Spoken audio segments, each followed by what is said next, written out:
My name is James Rowlands. In 2015, I teamed up with my friend Dan White to create the WNR podcast. Since then, we have been giving you everything that's happened on the WWE Network. Now, in 2018, not only are we live for the Big Four events and every NXT takeover, but we celebrate 20 years since the birth of the Attitude Era. Plus, every month we'll bring you 205 Live, collections, new content, W pay-per-views and latest news on the WWE Network. Until we've watched everything, we are with you, and we are the WNR.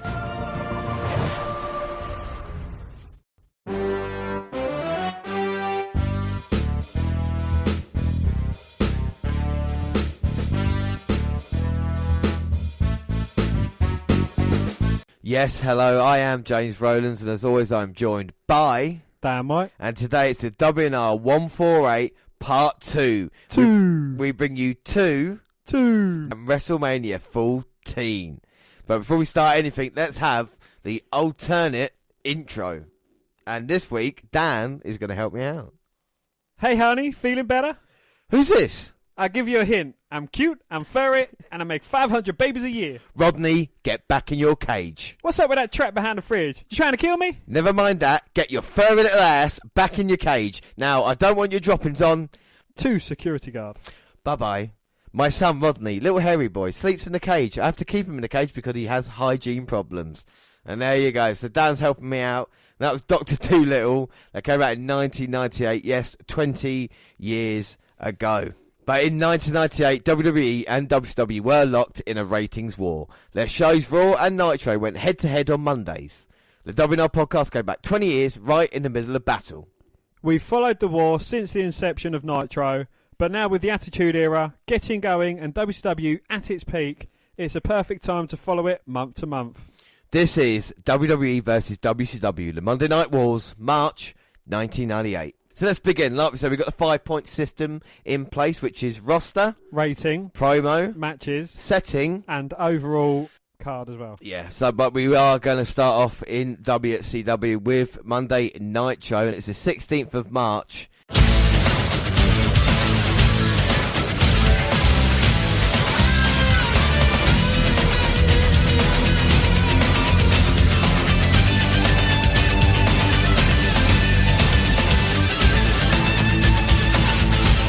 And Gum sponsors Nitro. Now, you wonder what I mean by Gum sponsoring it. As you can see, there is, as we saw the opening to it, just Gum adverts everywhere. And it's a very special setting because it's the second year that WCW are having spring breakout. We are here in Panama City. And the ring is just basically in the middle of a massive swimming pool, you know. So it's something that we don't get in WWF, really, is it? You know, that kind of setting. Yeah, and they're definitely missing a trick if someone doesn't go in that water. Yeah, well, last year, famously, Eric Bischoff went in. Would we have a water bomb here tonight? But we start off the show with the commentators talking about last night, which was WCW Uncensored, and of course, in the main event, it was Macho and Hogan. The Disciple came out to help Hogan. Sting came down to even up the numbers, and just when we thought it might be a fair fight, what happened, Dan? Oh, Macho laid out the Sting. Yeah. And then he for life and kind of left. So we're not really sure why he did that. Is he for life with the NWO and that's all that matters? I mean, the world champion was laid out last night. So basically, what we've seen last month means absolutely nothing. Yeah, exactly. We don't know. What we do know, look, it's a very nice setting. We can see the shots here. What is quite eerie is WWE's last ever episode of Monday Nitro was the same setting, spring break episode. So it's the NWO for life, as we saw the NWO come out here. And just when it looked like the NWO were over, we are told they are stronger than ever, which is pretty depressing, seeing how hard WCW fought over the past couple of years. Yeah, and then we get hit with the NWO music, and it's Hogan and the entire NWO. Yeah, the entire NWO. So even the B team, you know, the Bryan Adams and your Conans and your Vincents come out alongside your Hall and Ashes, who are dressed in they've got their Hawaiian shirts on, so they seem to be having a good time. They are channeling their inner early Bray Wyatts. You know, Bischoff is very happy. I think he's smirking when he comes out there. But he hasn't got a cigarette in his gob, James. He's just got a big smile on his face. And he says, like I say, NWO are for life and all back together, and because of this, in the main event, we are going to have Hogan and Macho teaming up against Sting and Lex Luger. So they end up, I guess, back together and everything is fine now. And we get some Nitro girls. Yes, we can't have a Nitro without Nitro girls. But we're going to move on to our first match. And Lodi is out here with the Flock. And it is Lodi versus... Well, let's find out, shall we, Dan? What a way to start Monday Nitro. See, just in case he's going for a swim, coming out in inflatables, got a scuba diving outfit on. Goldberg has a meathead sign. And the rest of the Flock there, seeing nice seats, probably the best seats in the house at the moment. And Goldberg getting a few chants here. I mean, his character is building. The fans are starting to like him more and more each week. And it is Bill Goldberg making his way to the ring. It looks like he's already been in the water. He's a little bit... He's oiled up. He is oiled up, I suppose. Yeah, fair play. I mean, one of the most intense men that we've seen. Coming out here, not even staring at the Flock. He's a man on a mission.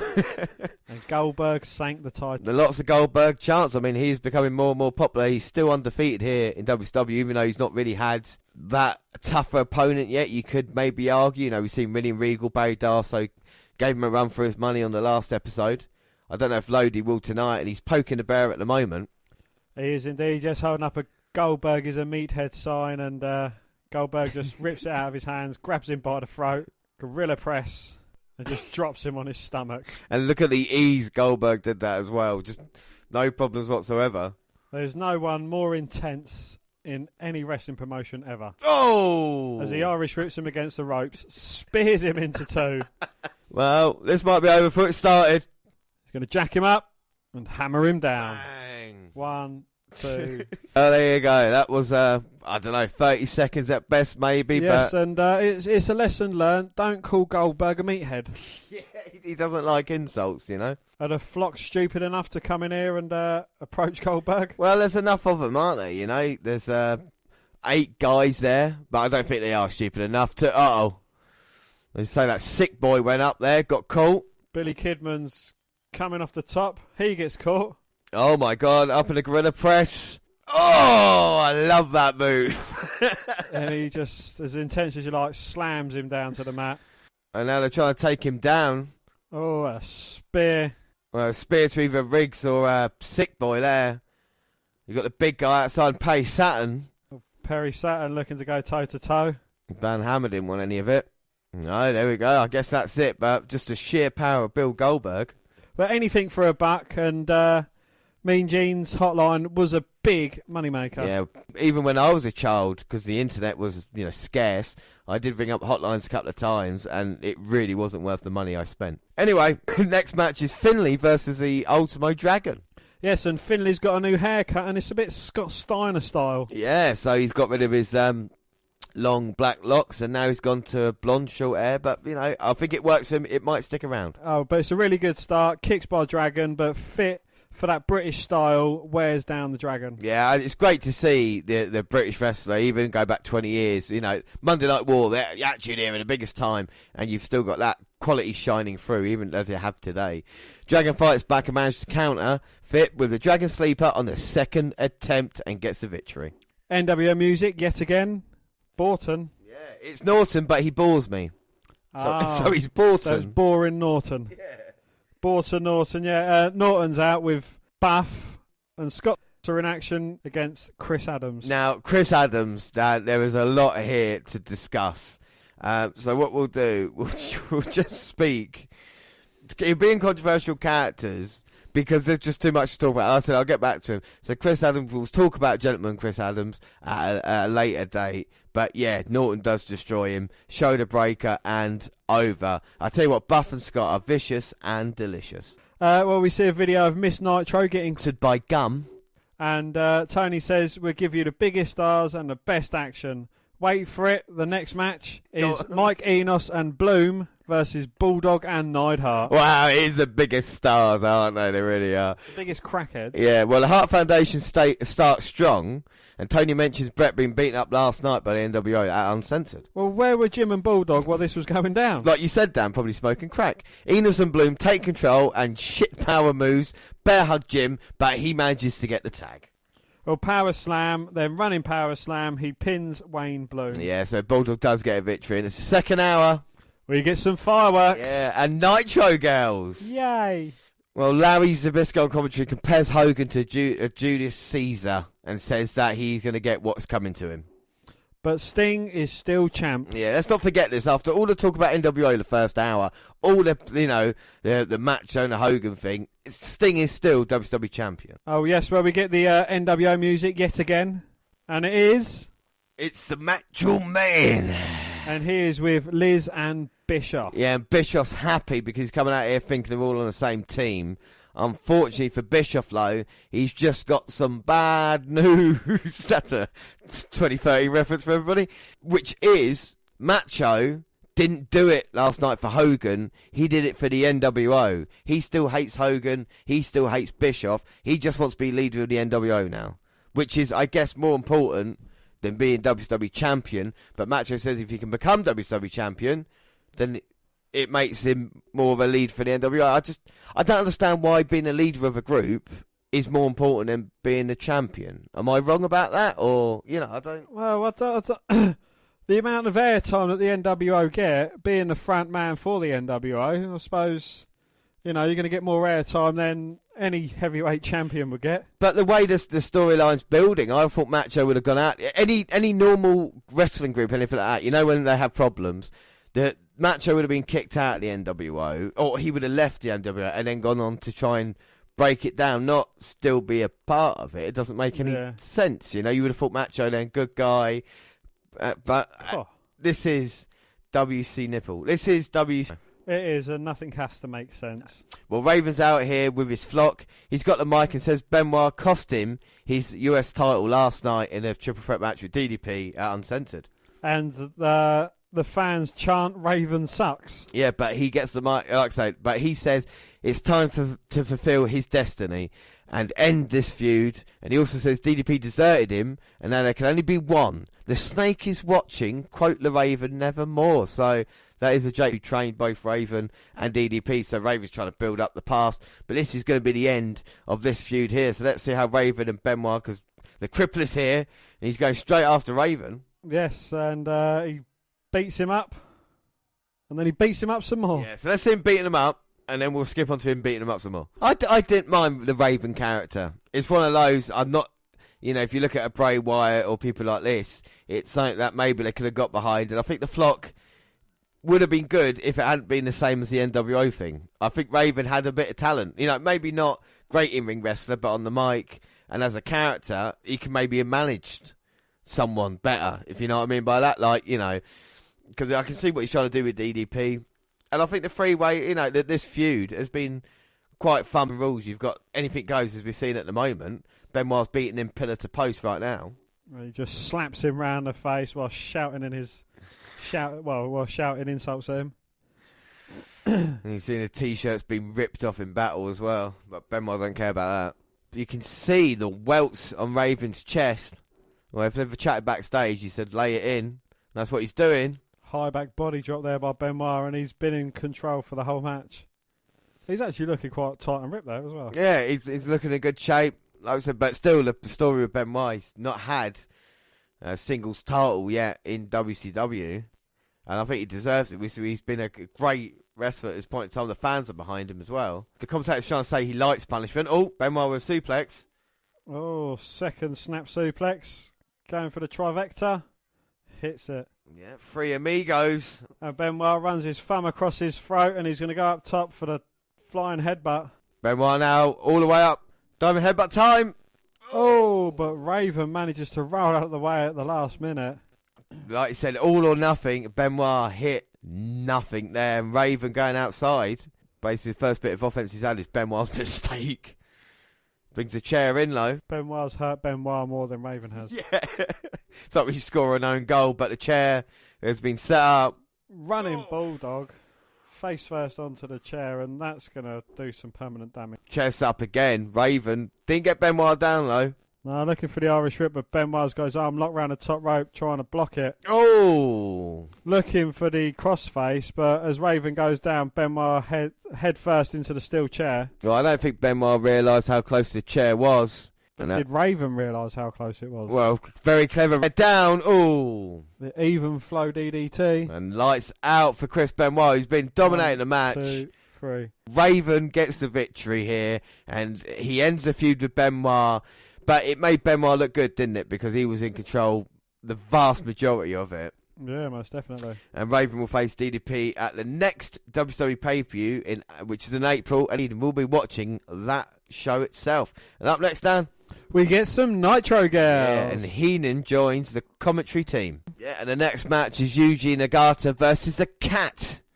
Yes, and Sonny Ono's with his friend, the Cat, with Nagata. Yeah, and look at the Cat off top. Well, we told by the commentary team we're going to get 3 title matches and Tag Team War tonight, still on Nitro.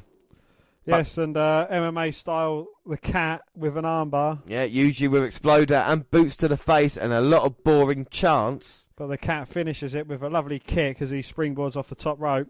And the Cat is happy with his Cat that got the cream. But an impressive kick off the top by him. Up next, we get more Nitro girls. Yeah. Yes, and a treat for everyone, and it's Scott Steiner versus Ray Traylor. Wow. So Scott's cowering to Ray, but takes over with suplexes and bear hug. Yes, Ray bites him and gets caught with a forearm. Yeah, and they go to a break, and now we're back, and we're just going to watch the end of this. I mean, isn't it? You know, Scott Steiner and the big boss man. The rest of the quality's not been great as boss man just got booted outside. Very overweight. Boss man or trailer. Exactly. Very overweight. Not great. Used to be a member of the NWO, believe it or not. But if against Scott Steiner, you would think maybe Scott just turned. He'd try to look like a killer. And we talk about out of shape Ray Traylor. He's put Scott Steiner to the testes here. He is, yes. And crutches him over the ring post. And now they're both men on the outside. And Traylor. Oh, throws him against the barricade. Oh! And then clotheslines him into the water. So you asked if anybody's going for a swim. It's Scott Steiner. He manages to drag himself out wearing a white swimming costume. Probably isn't the best thing to do. Let's hope he doesn't go see-through. Well, it was wrestling attire there. He didn't plan to go swimming. Ray Traylor just thrown him in. But like you say, we might see more Scott Steiner than we want. Traylor's still not finished with him. Oh. Scott Steiner slips over. Traylor is dominating this match now. Throw to the ring, post, and end the ring. Comes out the other side and catches Steiner with a big right hand. And now Scott Steiner just leaking about the ring. Caught with a big right hand, now sent back to the corner. Traylor with the big right hands as he's perched on the top rope. Ooh, Irish whip. Comes in with a big splash. Winding up the right uppercut. So this is Ray Traylor's now. He's going up. Steiner's trying to call for a timeout. But we don't get them in wrestling. No, Buff Bagwell's out here. Oh, for fuck's sake. Buff disrupts Traylor's momentum as he was going up top and manages to crutch him on the top rope. So Scott needs Buff Bagwell's help to beat Ray Traylor. Well, he's not beat him yet. With a dodgy Frankensteiner. And Scott's saying he's not finished yet. Steiner recliner. He's got it in. Traylor's still not tapping out yet. Buff Bagwell's already in the ring with a belt because, sure, that's what happened. Well, that's it now. And now Buff in. And it's just a beat down for no fucking reason. The match, and now he beats him down. Yep. And he made Scott Steiner look incredibly weak in that as well, you know? Anyway. We get a recap of the Giant versus Nash. I mean, we talk about bullshit finishes. What a bullshit finish to that, you know? Disqualification of baseball bat. I mean, it's a fucking joke. And the commentators talk the main event and dates for other shows, saying how popular Nitro is at the moment. Yes, we get some Nitro gals. Yeah. By Fireworks. Yeah, Fireworks. Because it's the third hour of Nitro. We see Chavo making his way to the ring. Eddie stops him and says he has a gift. Yes, because Chavo lost his match, he has to do what Eddie says. Well, it's a T-shirt, and it says, Eddie is my favourite. So Eddie gives this to Chavo. Wow. I mean, you know, that give me good ideas for when you lose the predictions, James. But we'll get into that another time. And Booker's out to defend his US title. At the T-shirt, because he probably, you know, probably friends backstage, and it's a little dig on Chavo as well. It's funny. Booker in control early, but Chavo attacks when Booker is interacting with the fans. Yeah, Chavo does well. He's only been wrestling 2 years, and Eddie, at this point, has been wrestling 10. That is amazing. When you think Chavo now, you're like, oh, he's a veteran. But back then, obviously, 20 years ago, Booker spine buster and drop kicks off the top rope for the win. Well, more beat shots and Nitro girls. Yeah. Well, the big man Reese from the Flock versus DDP, the US title, on the line. Well, the big man's in control, showing off power. Looked like he was hurting Page for Raven, but a diamond cutter out of nowhere for the victory. Yeah. And up next is the Cruiserweight title, and it's Hoovy versus Chris Jericho. And he's come out of here dressed for summer, just mocking everybody in sight, because he's the man who took the mask off Juventud Guerrero. Hoovy looking for revenge tonight. Not only that, injuring Rey Mysterio with Dean Malenko, making Dean Malenko walk away from wrestling. The thing that guy loves. Couldn't beat Chris Jericho, and he's egomaniacal. He's saying Monday Nitro, what is it? Monday night Jericho. He's saying all the Jerichoholics. It's just fantastic. So disingenuous. You gotta love him. Don't know what's going on with Chris Jericho's hair. He's kind of got like one side Bailey ponytail and the other side's down and loose. But he can even, it annoys me, and to annoy me even with using his hair, I think it's great. You know, like, he used every aspect of him, even the stupid look on his face. Look at the beard he's got as well. And now he's trying to say he's going to shake Juventud Guerrero's arm. Yeah, his hand even. Why's he got 1,004 on the back of his trunk? Because Dean Malenko was the man of 1,000 holds, and Chris Jericho's the man of 1,004 holds. But he's just been kicked there. See, even in his trunks, he's mocking wrestlers. Hoovy there with a spinning kick. Hoovy now, the Irish Whip, Jericho reverses. Jericho face first in the top turnbuckle, and the juice is being let loose on Jericho. Nice clothesline, tries to catch Jericho. Jericho kicks out. Ah. Oh, Hoovy went spinning kick. Jericho held onto the ropes. But Hoovy is quick. Remember, he's only 21 years old. Springboard. Like a shoulder breaker there by Jericho. Plants Hoovy into the mat, goes for the cover. Oh. But the juice manages to kick out. Do you think there's only a couple of referees? Because Charles Thompson, again, refereeing here tonight, isn't he? So, yeah. So Jericho, you know, he's one of these ones that is stuck with the same kind of cocky character as he has done, whether it's face or whether it's heel. He still manages to annoy everyone. Well, this is the thing, isn't it? And even the building blocks now of getting himself over in that way, you know, these are all probably his own ideas that he's coming up with. It's not really what WCW have been saying to him. Like I say, with the hairstyle, with the trunks, just the kind of general attitude. Monday Night Jericho, look at this now, with a pin and flexing his muscles. The Cruiserweight title on the line against a man who he took the mask off him and then started wearing the mask to the ring. You know, it's just, you want to see him get his comeuppance, and all great heels do it, you know? Indeed, yeah. But like you said, Dan, there's not many like Chris Jericho. Nah. Hoovy 2 away, Gorilla Press, no. Oh, Hoovy with a backslide, looking for an electric chair, but a reverse suplex there, like a dragon-style suplex. Plants Hoovy on his face. And Jericho remains in control. Goes running into the cover, and Hoovy had his foot on the second rope there, stopping a count. Jericho probably called him a stupid idiot. Now Jericho going to target the lower back of Hoovy, backbreaker. Followed by a second backbreaker. Now he's just stretching Hoovy over his knee. Looking like he's going to spank his front bottom. And Hoovy's had problems with Conan as well in recent weeks. Conan says he's disrespecting American heritage, not wearing your mask. Don't know if you noticed this, Conan doesn't wear a mask. Just saying, you know. Anyway, Jericho. You're not Conan's biggest fan, are you? I'm not. I've realised watching this, there's a few people I really dislike in wrestling. But one of them I do like is Jericho. Oh, but Hoovy's fighting back now. Kicks from the corner, chops. And as soon as he tries to get some momentum, Jericho just cuts him off with a back elbow. Hoovy trying to get some feeling back into his arms. He's trying to work his way back into this match. But Jericho's not even giving him an inch.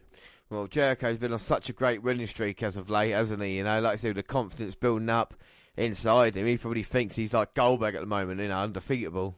And even the Cruiserweight title on the line, they still managed to talk about Hulk Hogan. German suplex, Hoovy lands on his feet. Oh, Hurricane Rana. Goes for the cover 1, 2. Oh, but Jericho managing to kick out. Hoovy trying to Irish whip Jericho. Jericho holding on, though. Plants Jericho with a Hoovy driver. Well, Jericho's trying to skip over the top of Hoovy. Hoovy showed his strength there, catching Chris. Now he's in perfect position, maybe for the 450. Jericho manages to cut him off as he's on his way up to the top. Well, he scouted Hoovy. But fair play to the Juice, fighting back himself, pushing Jericho off. Oh, so flying leg lariat. Takes Jericho down 1, 2. Oh, but Y2J managing to kick out at 2. 2. Oh, shit, but Hoovy go for a clothesline. Jericho dodges it. Oh, Jericho looking for a power bomb, but Hoovy turns it into a DDT. Oh, that was brilliant, but Jericho just get the shoulder up at 2. 2. But now Jericho's panicking, trying to get to his cruiserweight title. Oh! Smashes Juventud in the face, gets disqualified, ends the match. And a cheap way out, Jericho thought he's losing now. Look at this disrespect here. Oh, now he's getting a Texas cloverleaf looked into the juice just to shout out to Dean Malenko. How many wrestlers does Jericho want to disrespect here on Nitro? You know, Juventud, Dean Malenko, Rey Mysterio. This is just terrible. But that's a way of garnering yourself some heat. And Charles Robinson can't even stop this. Bell's ringing, but no reason. What do you think of the match, Dan? Yeah, it was quite an entertaining match. You know, Jericho, even this early on, he's just got his brilliance. Exactly, and I think Juve did quite well there, showing like doing the Rey Mysterio in the match, being a kind of underdog, fighting through, showing stuff that looked like the better of Jericho as it was. He had to take the easy way out, so there's potential there for the juice. But yeah, Jericho's just fucking brilliant, isn't he? And after that, more Nitro girls. Yes. Yay, and then we get some more NWO music. And it's Nash and Hall, and they look wasted, I tell you that. They do indeed, yeah, coming out wearing their shorts, flip-flops and Hawaiian-style shirts. Just talking shit about the Giant, about everybody in wrestling, because they can do what they want, basically. They've had a few drinks, you know. Blurring their way through... Yeah, I mean, can you believe that this is... In WWF, they wouldn't allow... I know... Wait a minute. Before anybody says anything, I know Steve Austin drank beer in the ring, right? But you wouldn't let a talent come out in that condition. But then, you know, 90% of Austin's beer went down his face. Yeah, exactly, yeah. It wasn't like he was shit-faced when he came out to perform, you know, like, it happened afterwards. So there's the guts to show up here. And the Giant does have the guts to show up. And he's here. And the Giant's out here. And Kevin Nash has got out of harm's way. Why would you go in the ring, Giant, when you know they're going out of it? Uh-oh, Giant now stalking Nash and Hall. Nash! Cannonballs into the pool. Well, that's one way to get away with a Giant. Well, unfortunately, he's left his friend there. Is Hall going to go for a swim? Well, Scott's running away now from Giant. Oh, he trips. He's tripped and the Giant's got him. Uh-oh, Scott Hall now. Got him in a wedgie. Scott Hall now talking the Giant through it. Oh my God, Giant's got him up. Red press. Oh! Throws him into the water. So that's 3 members of the NWO have ended up in the water. Look, if it's there, you've got to use it, like you say. So the NWO have gone swimming here tonight. But it's not a bad setting, is it? I know there's only a couple of, maybe, you know, a few thousand people there, but it's different. And it's a bit of fun as the Giant throws in Scott Hall and a little bit of revenge from last night at Uncensored. But speaking of last night, we're going to find out what happens in our next, the main event, because it's Hogan and Macho Man versus Sting and Luger. So we see Michael Buffer giving the announcements for this main event match and the NWO coming out here, but they are not a unit at this moment. They are not together. Together but separately, if you know what I mean. Hogan Bishop is first, then Liz, and of course Macho Man. Here comes Lex Luger, who's flexing at his... Flex Fluger. But here comes the WCW heavyweight champion, Sting.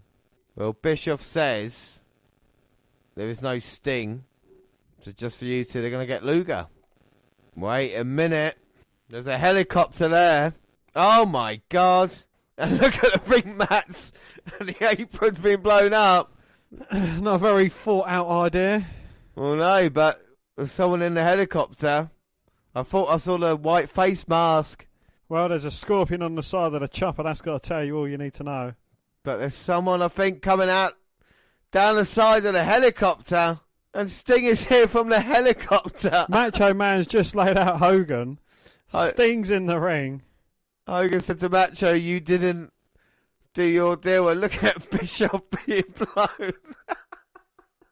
Is he going to get blown into the water? By the helicopter. Oh, the disciple there was blocking off Macho. Hogan hit from behind. Well, it could be. Tony just had the most dramatic entrance in WWE history. That was impressive. Abseiling down from the helicopter. Probably the most expensive entrance as well. But the World Heavyweight Champion is here, still in. He's still got that safety brace on. Macho got thrown in the ring, so this tag match is going to start. Big elbow drop from Sting. Another scoop slam. Sting going up top. Well, Sting's got a point to prove. He got laid out by Macho last night. Slams him. Well, he's Hogan up on the apron. For life. Macho Man's punch drunk. Gets caught with a big right hand from Sting. Mounting Macho, raining down punches. Ooh. Not wearing his title yet again, though. I know. But then again, if you are coming out of a helicopter, do you really want it round your waist? You know, have that risk of falling and killing someone. So, I don't know where the WCW title is. I don't know if maybe the fake Sting is looking after the WCW title. Potentially. Yeah. Hogan giving Savage a piece of his mind. Look how heavy Lex Luger is breathing right now. It's like he's really, really struggling. Macho been beaten down. Extreme close-up of Macho's face. Thank God it's not in HD. He's looking for a tag in, but Hogan's in the opposite corner. And Lex Luger wearing the lower back down. And Sting tagging himself in with Macho Man, but of course he's not in his corner. And Luger picking Macho up, gorilla press. Slams him down. Hey! He just tired himself out even more, flexing. And Sting now's got Macho front face lock. Just taunting Hogan and Bischoff. Tony says Savage being wasted by two guys. Mm-hmm. Back into Luger's corner. Has Luger recovered yet? No, he's still breathing heavy, isn't he? Yes, all them roids. Oh, everybody's on roids in this match. Guess why it should be called WC Roids. Oh, and he's going for the big elbow. Knocks Macho's head off. And this surely... Don't call me Shirley. ...is the end of this. Hogan saying, oh no. Oh, I can't watch this. Oh! Savage managing to fight back. I think he hit the low blow. Thanks, Hogan. Luger trying to roll up Macho, but he's not... Referee still counting. There was a tag rate. Referee maybe didn't see it. And again, Hogan attacked from behind. Savage throws him in the ring. Eric Bischoff cowering. Telling the disciple not to get involved. Oh, here comes the disciple after Macho. Disqualification. What the fuck is that about? And now all of a sudden Hogan is in control. Magically, that's how great Hogan is. He can just, with 1 second there you go, chop him down. No sell, no sell, no sell. Hogan's in control. Hogan cares only about himself. He's like a latter day Triple H. He's even worse. He's like Hitler. He's Hitler to WCW. That's basically what Hogan is. As he picks up Luger back, what seems like an eternity to just slam him down. Is that it? Is it, Hogan? He's going to finish him off. And then he's going to come for Sting and his heavyweight championship. Bang, leg drop. No! Luger managing to set up and get out of the way. Can he get a tag into Sting? Will Hogan tag in Savage? Well, Hogan grabs Luger's leg. Uh-oh. He managed to tag in Sting. Irish whip. Stinger splash. Bang. Going for a second. Stinger splash. Bang. Bischoff up on the apron. Bischoff down off the apron. Oh, Macho gets thrown in by the disciple, distracting Sting. Luger now in as well. What do you reckon? Disqualification finish? Or, of course. Yeah. Well, the rest of the NWO come out. Hogan's up in the torture rack. Sting's beating Savage up. The disciples there you go. Punches Luger. Disqualification finish. Disciple gets involved. Saves Hogan, but Macho now stuck with Sting. Have mercy. And the rest of the NWO flock to the ring. How the hell did you know? Have you seen this episode before, Dan? It's the same as every other episode. As soon as someone from the NWO is in trouble, the rest of the NWO come out and help them. Well, at least we're learning now, though, why it went the way it did. Do you know what I mean? Like, we are realising certain things, and Nitro ends with Sting and Luger beating down the rest of the NWO. What do you think of the episode, Dan? Oh, it's very NWO heavy, as most of them are, and there's just too much going on, I think. Yeah, I mean, I like the setting. I like where it was. I like the idea of it. I liked Goldberg and Lodi. I liked Eddie and Chavo. Eddie and UV. No, that's Jericho. Eddie and Chavo. I also like Jericho and Hoovy as well. Didn't like the main event matches. Didn't mind the Giant when you throw them into the water. I didn't mind those little bits. Apart from that, like you said, it's too NWO heavy. Can WWE sort this out with their next episode, 132 of Nitro, March 23rd, 90, and up against WWE Raw's go-home show for WrestleMania 14? We start the show with Rowdy Roddy Piper coming to the ring, introduced by Mean Gene, who's already in the ring. So let's see what Roddy has to say. Okay, yeah, so we start off, like you said, and his main points are that he's a consultant, given that job by fuck knows who, if Bishop in charge, I'm not sure, maybe it's the even higher-ups, maybe referencing Ted Turner, and he's been told WWE and NWO are out of control, and not only that, but baseball bats are now banned. But on April the 19th, we're going to have a bat on a pole match, and he will partner with the Giant. So, where did that come from? Talking about, this is a baseball reference, coming out of left field there. Where did that's an idea come from? It's a sublime to the ridiculous sometimes, but Piper promises a night of action here tonight. Well, 2 Giants tonight. Let them fight. Yeah, so we're going to see maybe Nash versus the Giant. He's tired of Hogan and Savage. Yes, last thing he remembers, Macho Man doing to him is beating him up and handcuffing him. Tonight, it's going to be Rowdy Roddy Piper versus Randy Savage. Yeah. Nitro have come out here because they got the first hour on a pose. They're saying, this is what we got coming up. Don't go over to Raw and watch Tyson and Austin. Stay with us because it's going to be a great night. So we get the opening titles. And then we get some fireworks. Tony welcomes us and say they're the number 1 show, and it is in the ratings looking at it. Yes, and we are in Louisville, Kentucky, and we get blessed with the Nitro Girls. Yeah, but tonight Sting defends the WCW title versus DDP. But the first match is Ultimo Dragon versus Chavo Guerrero. Yeah, and it's a very competitive match.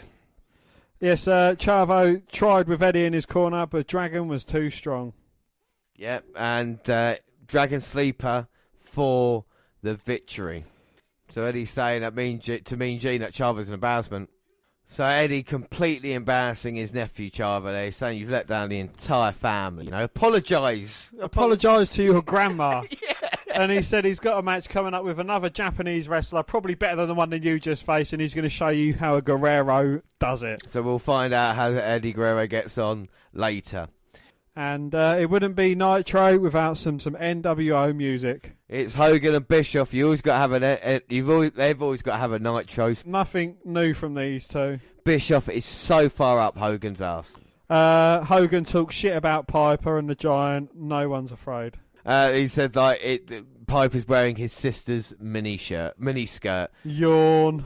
So yeah, I agree with Larry, who says in the first couple of seconds he's bored already.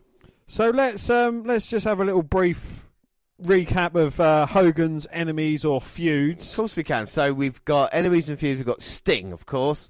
He was fighting him at Starrcade, WCW title. We've got Macho. Yes, Macho Man, of course, uncensored in the main event. Yes, so Bret Hart, he said, he's got the ACBs of wrestling, Bret Hart, ABCs of wrestling, and Bret Hart is on that list, and he wants him. And of course, Bret Hart's taking the NWO brick by brick, isn't he, to get to Hogan as well? He is indeed, yes. And also with Hogan's enemies or feuds, he is teaming with Nash to go against Piper and the Giant. So now he's got involved in the Nash and Giant feud, and and Roddy Piper now has come in, who he seems to have been involved in all this as well. But didn't Roddy Piper want Savage? He wants Savage, so he knows Hogan. He's got involved in both feuds now. Yeah, so not only does he want Hogan, he wants Savage. I don't know what's going on. It's Hogan sucks, Charles. Look, don't encourage him, all right? No. He proves a popular face, could have challenged and defeated the NWO with a future for years to come. They were so short-minded. Yeah, this blows my mind when you think about it. Hogan is still talking, and tonight he will be in Nash's corner versus a Giant. Yes, and for life, it's over. And we get a hotline plug from Mean Gene Oakland. Yes, and this time it's a man might make a return. Yes, Brendan. So the cameraman that left last week might come back. It's like 69 a minute to find out. We get the NWO music yet again. And it's Scott Steiner with Buff.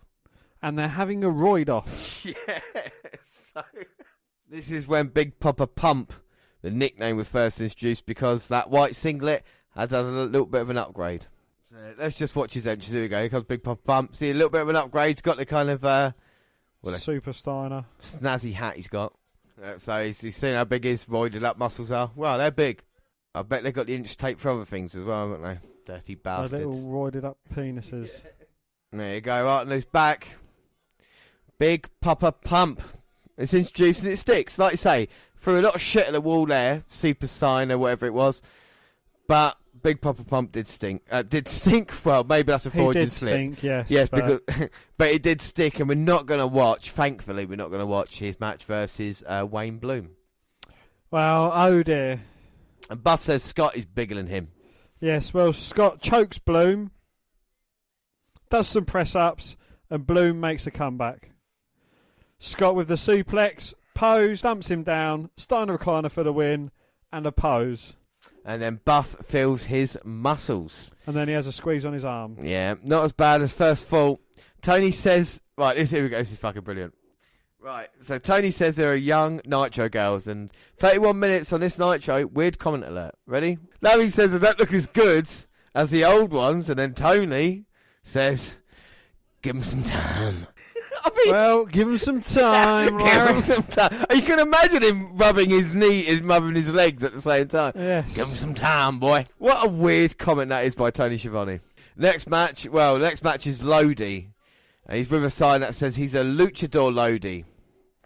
Versus a real one in Psychosis. Yes, and Sai turns on the style. Very nice. Yes, it's good to have Mike on commentary to help Tony and Larry with the moves. Yeah, guillotine leg drop, and Sai wins pretty easy. Yes, and what a time it was for a wrestling fan. Yeah, I mean, all the bad stuff, at least you had choice, and everything that was going on Raw at the same time. And, of course, Nitro, we move on to our second hour. And we're greeted with some fireworks. Yeah, and Paige is on his way out. Well, Larry doesn't know who to back, yeah. and Tony is rooting for a good match. So this is champion versus champion. It's a once-in-a-lifetime match, Tony says. It's pay-per-view quality. It's the United States champion, DDP, challenging for the WWE heavyweight title versus Sting. So Tony says one of the biggest Monday Nitro matches of all time. And weirdly, wouldn't you know, Dan, that this is starting just before the second hour. So that means anybody who wants to watch Raw would have to make a decision whether to stick with this match or go over and watch the start of it, you know? Well played, WCW. Well, this is the thing, and this is a really interesting match. We've seen a lot of NWO, like you say, but now we're going to see two of WCW's best going at it. Let's hope for a great match. DDP and Sting are both ready for this one. There we go, collar and elbow top, start things off. DDP is the people's champion. Yeah. Where have I heard that one before? Well, DDP used that last year, didn't he, when he was going through the crowd, so it's an expression that was used and probably, given to the best man for the job, shall we say. But both men go to the outside, get separated by Nick Patrick. Says, you want to win the title, you got to go in the ring. Well, DDP's already in his later years. Yeah, he is. He started it late. So another collar and elbow tie-up. Both men testing the other one out. Sting gets the better of that. Tries to foul up DDP, but only a one count. One. Kicks him to the back of the leg, looking for the Scorpion Deathlock.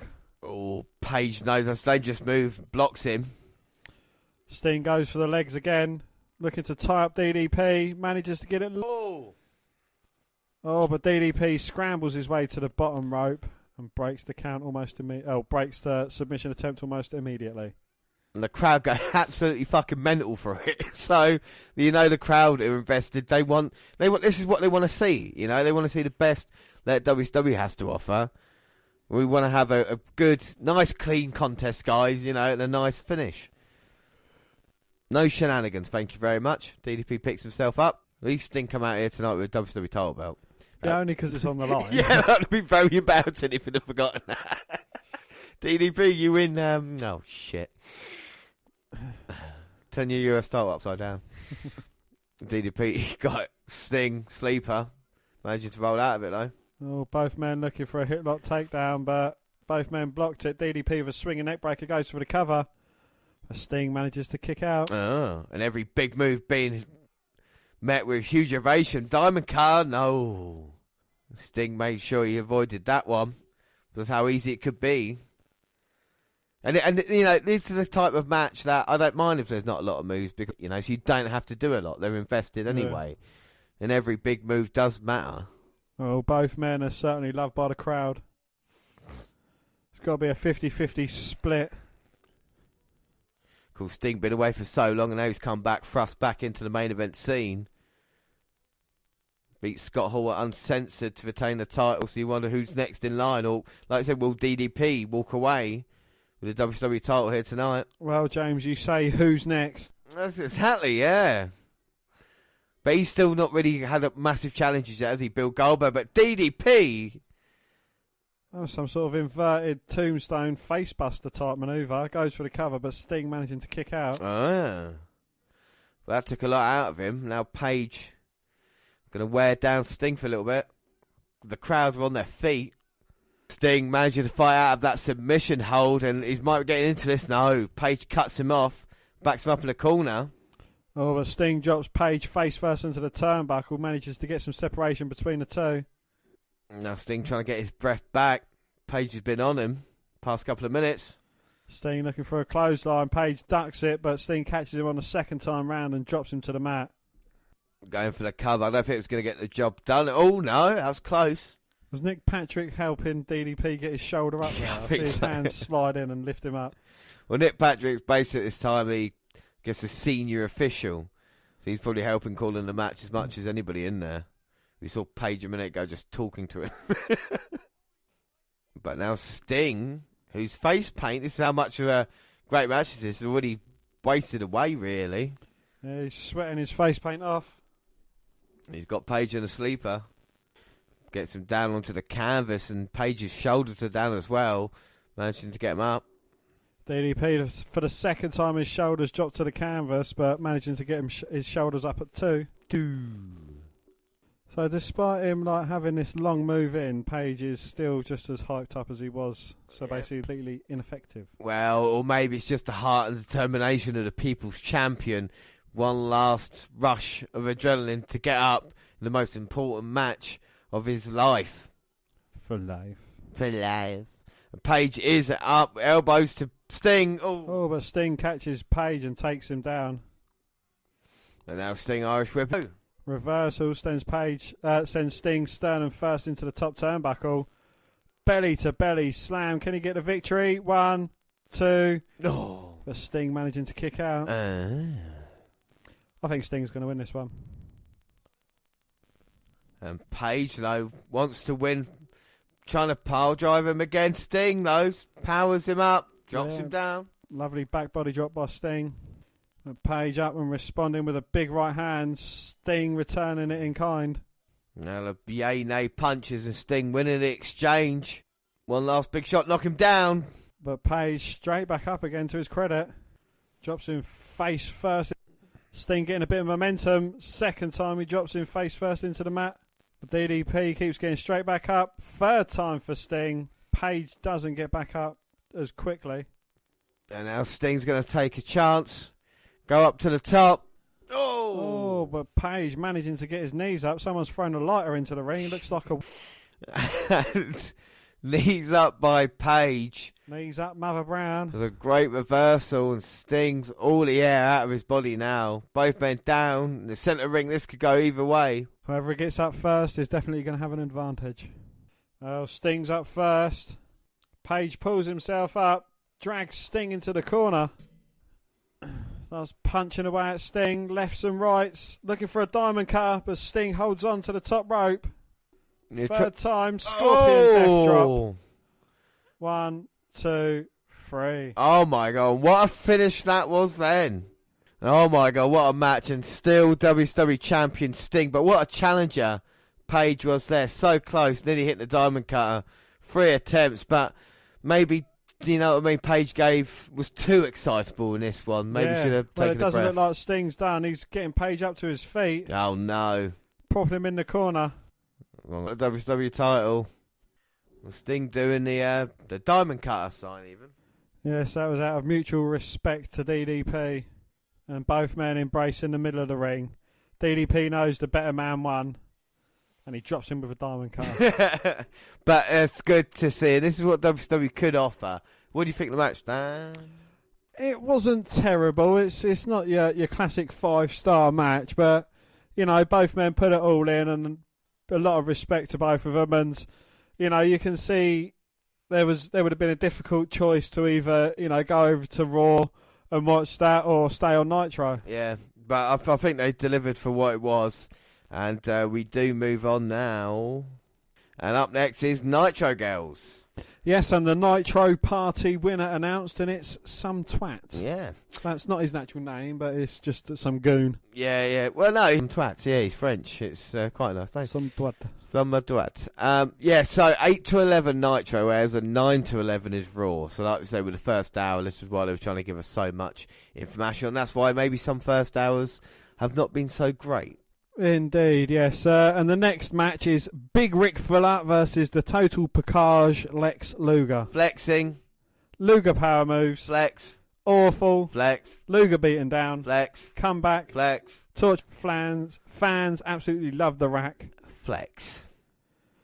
And the next match is an Eddie match, and it is versus Kaz Hayashi. Yeah, okay, he wants to show Chavo how to be a Guerrero. And Chavo is wearing the Eddie is my favourite t-shirt again. You gotta love Eddie Guerrero, haven't you? Yes, and he tells Chavo to get the rope, instead hops over. Yes, which again is just fucking brilliant by Eddie Guerrero. Eddie in control early, catches Kaz with a drop kick after attempting a moonsault. So Kaz trying his best. Now we're going to see how he fares now. Picks him up, slams him down. Exploder. And the thing I love about Eddie's so quick to get into the cover as well. But Kaz Hayashi, you can't count him down, can you? Well, I mean, and Eddie points at it, I've got the brains. This sucks, I'm missing Raw. There's a sign in the crowd. He's 44. Eddie, go for the German. Kaz lands on his feet. Kaz now Hurricane Runner and drops Eddie Guerrero on the outside. He was trained by Ultimo Dragon. Ooh. WCW from 1997 to 2001 as a jobber and a comedy character. And we talked about earlier about having a Japanese, you know, Eddie saying the guy he's facing is better. The guy who Chavo faced taught the guy Eddie's facing. Oh, drop kick by Kaz. Very intelligent by Eddie. Grabs the bottom rope to stop the 3 count. You know, Kaz picking up Eddie. Oh. Back body drop. Of course, he's on commentary now, having a go at the Guerreros. Here comes Kaz off the top. Oh. Wow, Kaz come in with a drop kick, but he catches him in a backbreaker. Very smart by Eddie. Very innovative move. Well, easy for you to say, Dan. And now he's Irish ripping Kaz. Oh. A tilt-a-whirl backbreaker from Eddie. And Eddie Guerrero, I mean, you talk about great wrestlers. What he does this, he makes it look easy. You know, it's a thing of beauty. Going for the snap suplex, maybe. Blocked by Kaz Hayashi. Turns it into one of his own. No, Eddie counters it into a snap suplex of his own. And he stamps his foot on his, spinning his body round. Well, it's not nice, but it's legal. And it's effective. And now he's got Kaz against the ropes. He's calling Chavo over. Telling him this is how you beat someone up. Well, fair play to Eddie. Proving a point. Pump handled backbreaker. 1, 2. Oh, but Hayashi manages to kick out. Oh. To his credit, though, Kaz showed toughness there, get the shoulder up. Huge Eddie sucks chance. But Eddie doesn't care. He's placing Kaz on the top rope. Is he looking for a superplex? Oh. Oh, lands it. And what's after that? He could go for the cover, but... He's going to go for the frog splash. Taking his time. Goad into the fans. Oh. 1, 2, 3. Well, this is how Guerrero gets the job done. You can't dispute that, can you? I mean, Eddie Guerrero's just brilliant, isn't he? He is. He's absolutely great. And now he wants Chavo to lift his arm. And the Dragons come out here to check on Kaz. Oh! Eddie just slapped Chavo. Are you going to let him shoulder barge me? You're going to let him disrespect the Guerrero name? Show him what you're made of, Chavo. The crowd want Chavo to tell Eddie to shut up. That's not going to work. No, you open him, and he says, come on, Chavo. On the back of the T-shirt of Chavo, it says cheat to win, which would be a Guerrero family motto as well. Lie, cheating and stealing, but Eddie shows what it's like to be a Guerrero, and the tension's building between uncle and nephew. Up next. So we see a Bret Hart video. Yes, he is still part of the company. Yes, and they're doing nothing with him. What about the Hogan feud? Is he still taking out the NWO brick by brick? I don't know about that, but we hear the NWO music. And it's James's favourite, Conan. Yeah, and we get a video on K-Dog. He is shit. Orale, arriba la raza. Versus Prince Iakea, or if spell check is to be believed, Prince Useless is what came up. Well, Prince tries, but Conan's awfulness brings him down. Yeah, bringing me down, man. Conan uses lots of terrible submissions. Well, this match is too long. Yeah, I mean, 2.5 minutes, I'm not happy.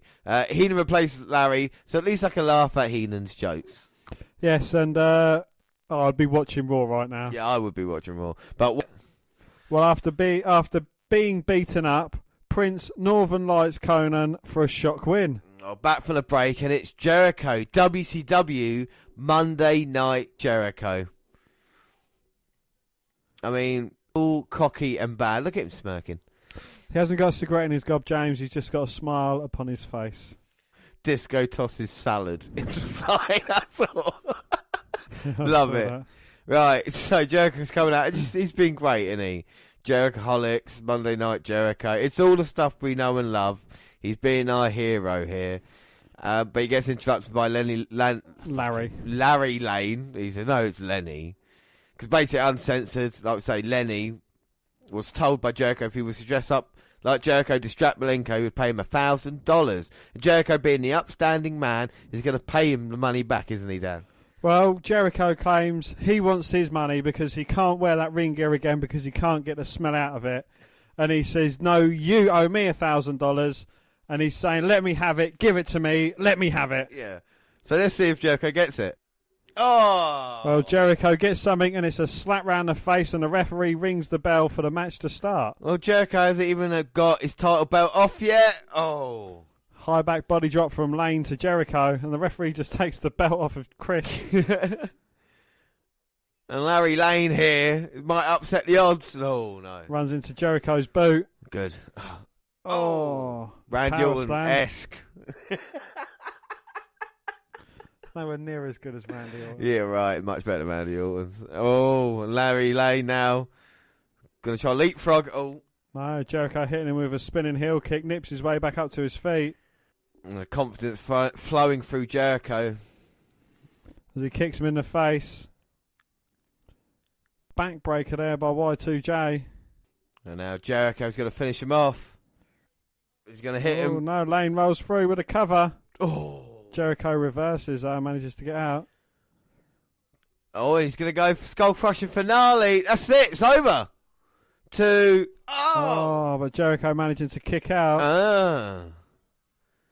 How the hell did he get the shoulder up from that? And he's turned into a mini as well, isn't he? Flexing away. Flex Luger.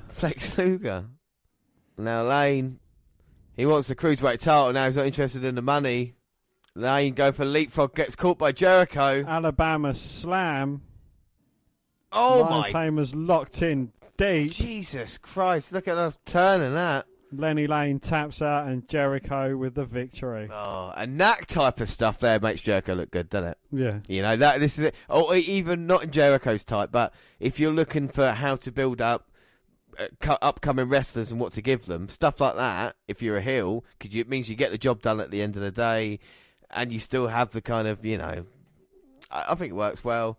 Anyway, we're on to the third hour, Dan. And we get fireworks. Yeah. And then what else do we get? Oh, That's almost as regular as fireworks. Or even more regular than fireworks. Yeah. The NWO music. It's Hogan, Bish, and Nash.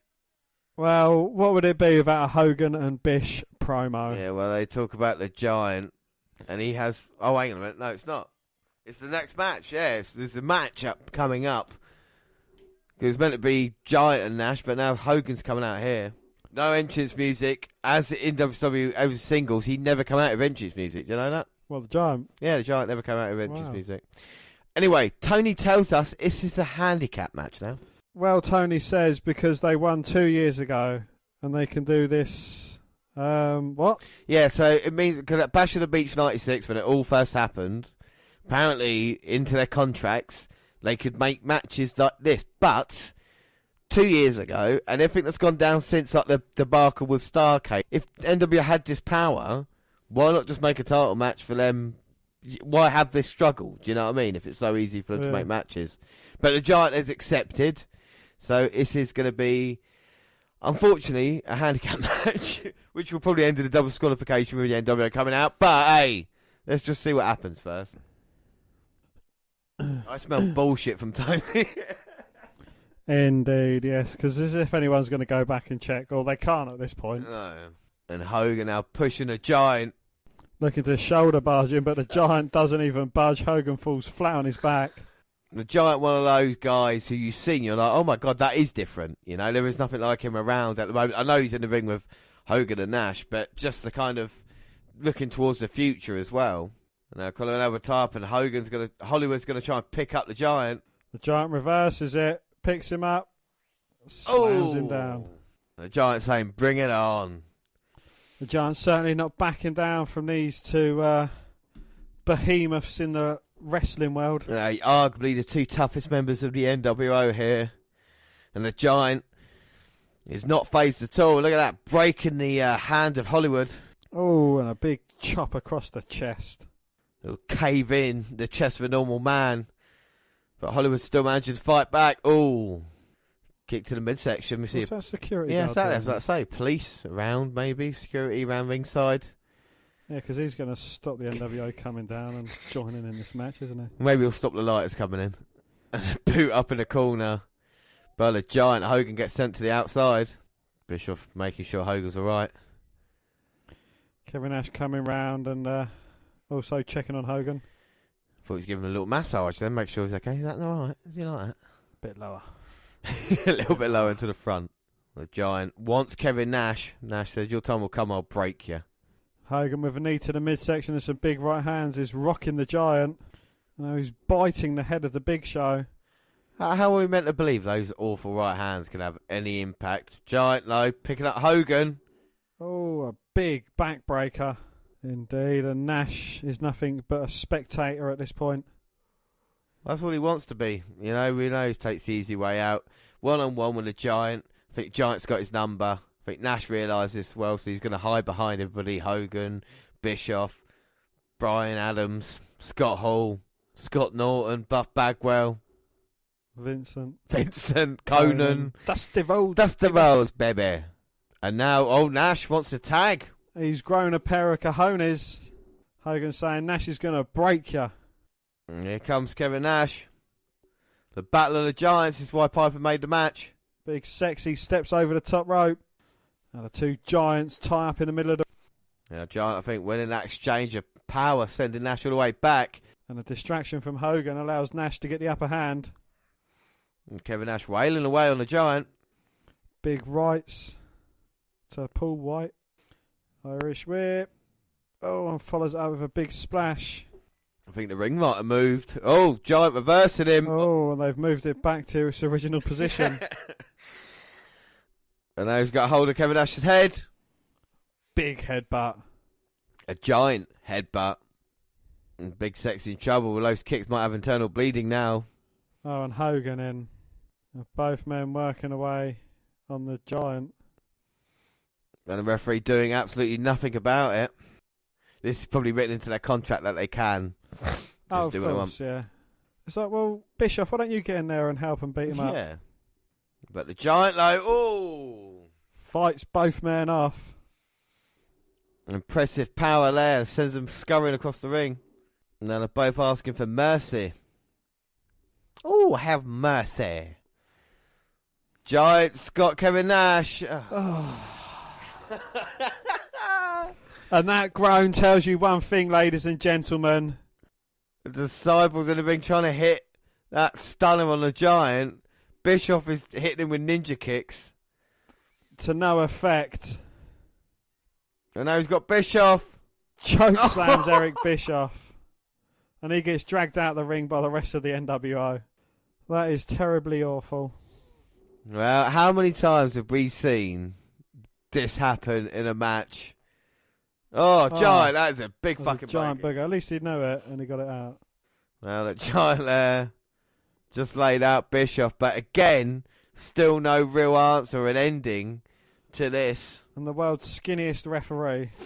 With the world's largest athlete. Up next, James, we have Nitro Girls. Yeah, Nitro Girls. And the next match is for the TV title. It is Benoit versus Booker T. So, after awful main event, guys wrestling, they shoot. What the fuck have I put there? This. Oh, yeah, so after awful main event, guys wrestling, they give us this, which is Booker versus Benoit for the TV title. Yes, and again, pointing out, Benoit has never won a singles gold in WCW or ECW to this point. And both men respectful start, know what the other one has to offer, sizing each other up. Of course, with the TV title on the line, can Benoit accomplish his dreams here tonight? Booker T, for his worth, he was actually quite a good wrestler. Yeah. And then he went to King Booker and he just turned into a dick. Test of strength, Benoit's down, his head's touching the mat, but manages to fight his way back up. Booker T breaks it. Oh, and a lovely kick there to Benoit. Sends him down to the mat. He picks up the crippler, Irish whip now. Oh, hits him with a lovely lariat. Booker T's on fire. And I'm not just talking about his trunks. Well, Booker T, one of the most improved guys in WCW 1998 with the TV title, but Benoit. Well, Booker T was looking for his spinning heel kick. Benoit held onto the rope. Has a little tie-up with Booker. Let's see if we can get the better of the other one. Benoit now. Oh! Folds up Booker T with a overhead suplex, belly to back. The referee checking on Booker. Might have broke his neck there. Oh, no, better not. Well, Benoit had Booker in a sleeper. Booker T managing to fight out of it, though. But Benoit in control. Just slow things down. Doesn't want Booker to pick up a pace. Got him on the ropes now, just chopping away. Last week, Benoit looking in great shape, and so is Booker T. Can you dig that, sucker? Booker T going up top. Benoit quick to his feet, though. Cuts Booker T off. As Booker T's perched on the top rope, he's getting some chops. Benoit looking for a superplex. Oh, hits it. Can't quite capitalise into a cover, though. That's how quick Booker T is. You see him hit the kick, then the spinner-rooney, getting back to his feet. He's got so much energy. Benoit going to clothesline. Booker dodged it. Standing switch, belly to back. Benoit holds on. He's relentless. He's like a pit bull. I know you want me. Oh, now third German. Oh, Benoit's trying to recover. Can he drape an arm across? Benoit helping Booker T up. Oh, but Booker T, spine buster. Kind of a last resort for Booker T there. Both men down and drained of energy. Booker T managing to drape an arm across, but Benoit kicks out. And Booker pulling Benoit up by his hair. Big forearms, but Benoit responds with a chop. Irish whip, looking for the axe kick. Benoit ducks it, and Booker T lands over the top rope. And that might be the mistake that Benoit's on. Win the TV title. Booker struggling. How much energy has Benoit got left in his body? Lovely Northern Lights suplex, but Booker gets shoulder up at 2. But you can see in his eyes how tired he is.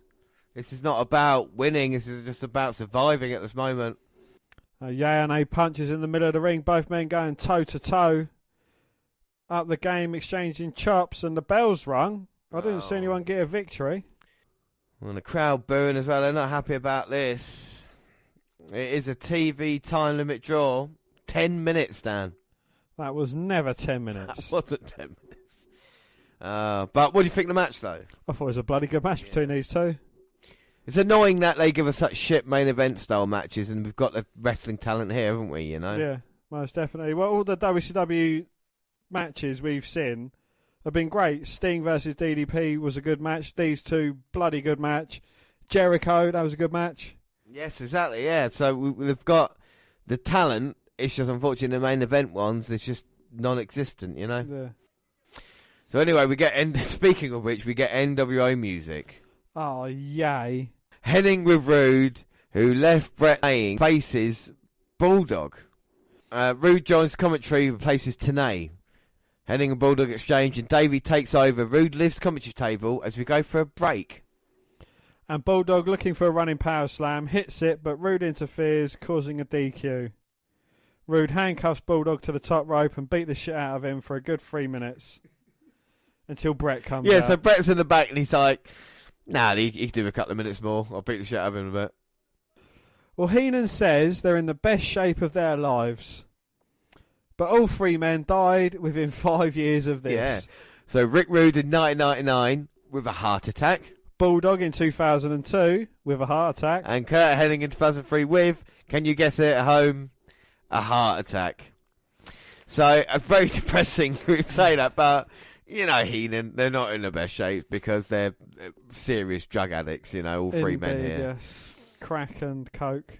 Yeah, just everything goes. They've handcuffed Bulldog to the top rope here. Assaulting him, wait a minute. Brett comes out for the save. I don't think it really was a match, it was just a setup, and Brett laying out Rick Rude. Now he's got Hennig. Snapmare takedown, and just wows away with the punches to the head of Hennig. And the last time we saw Brett was getting laid out by Rude and Hennig. Maybe he's not finished for them yet. Well, he's going to be taking the NWO out brick by brick. Oh my God.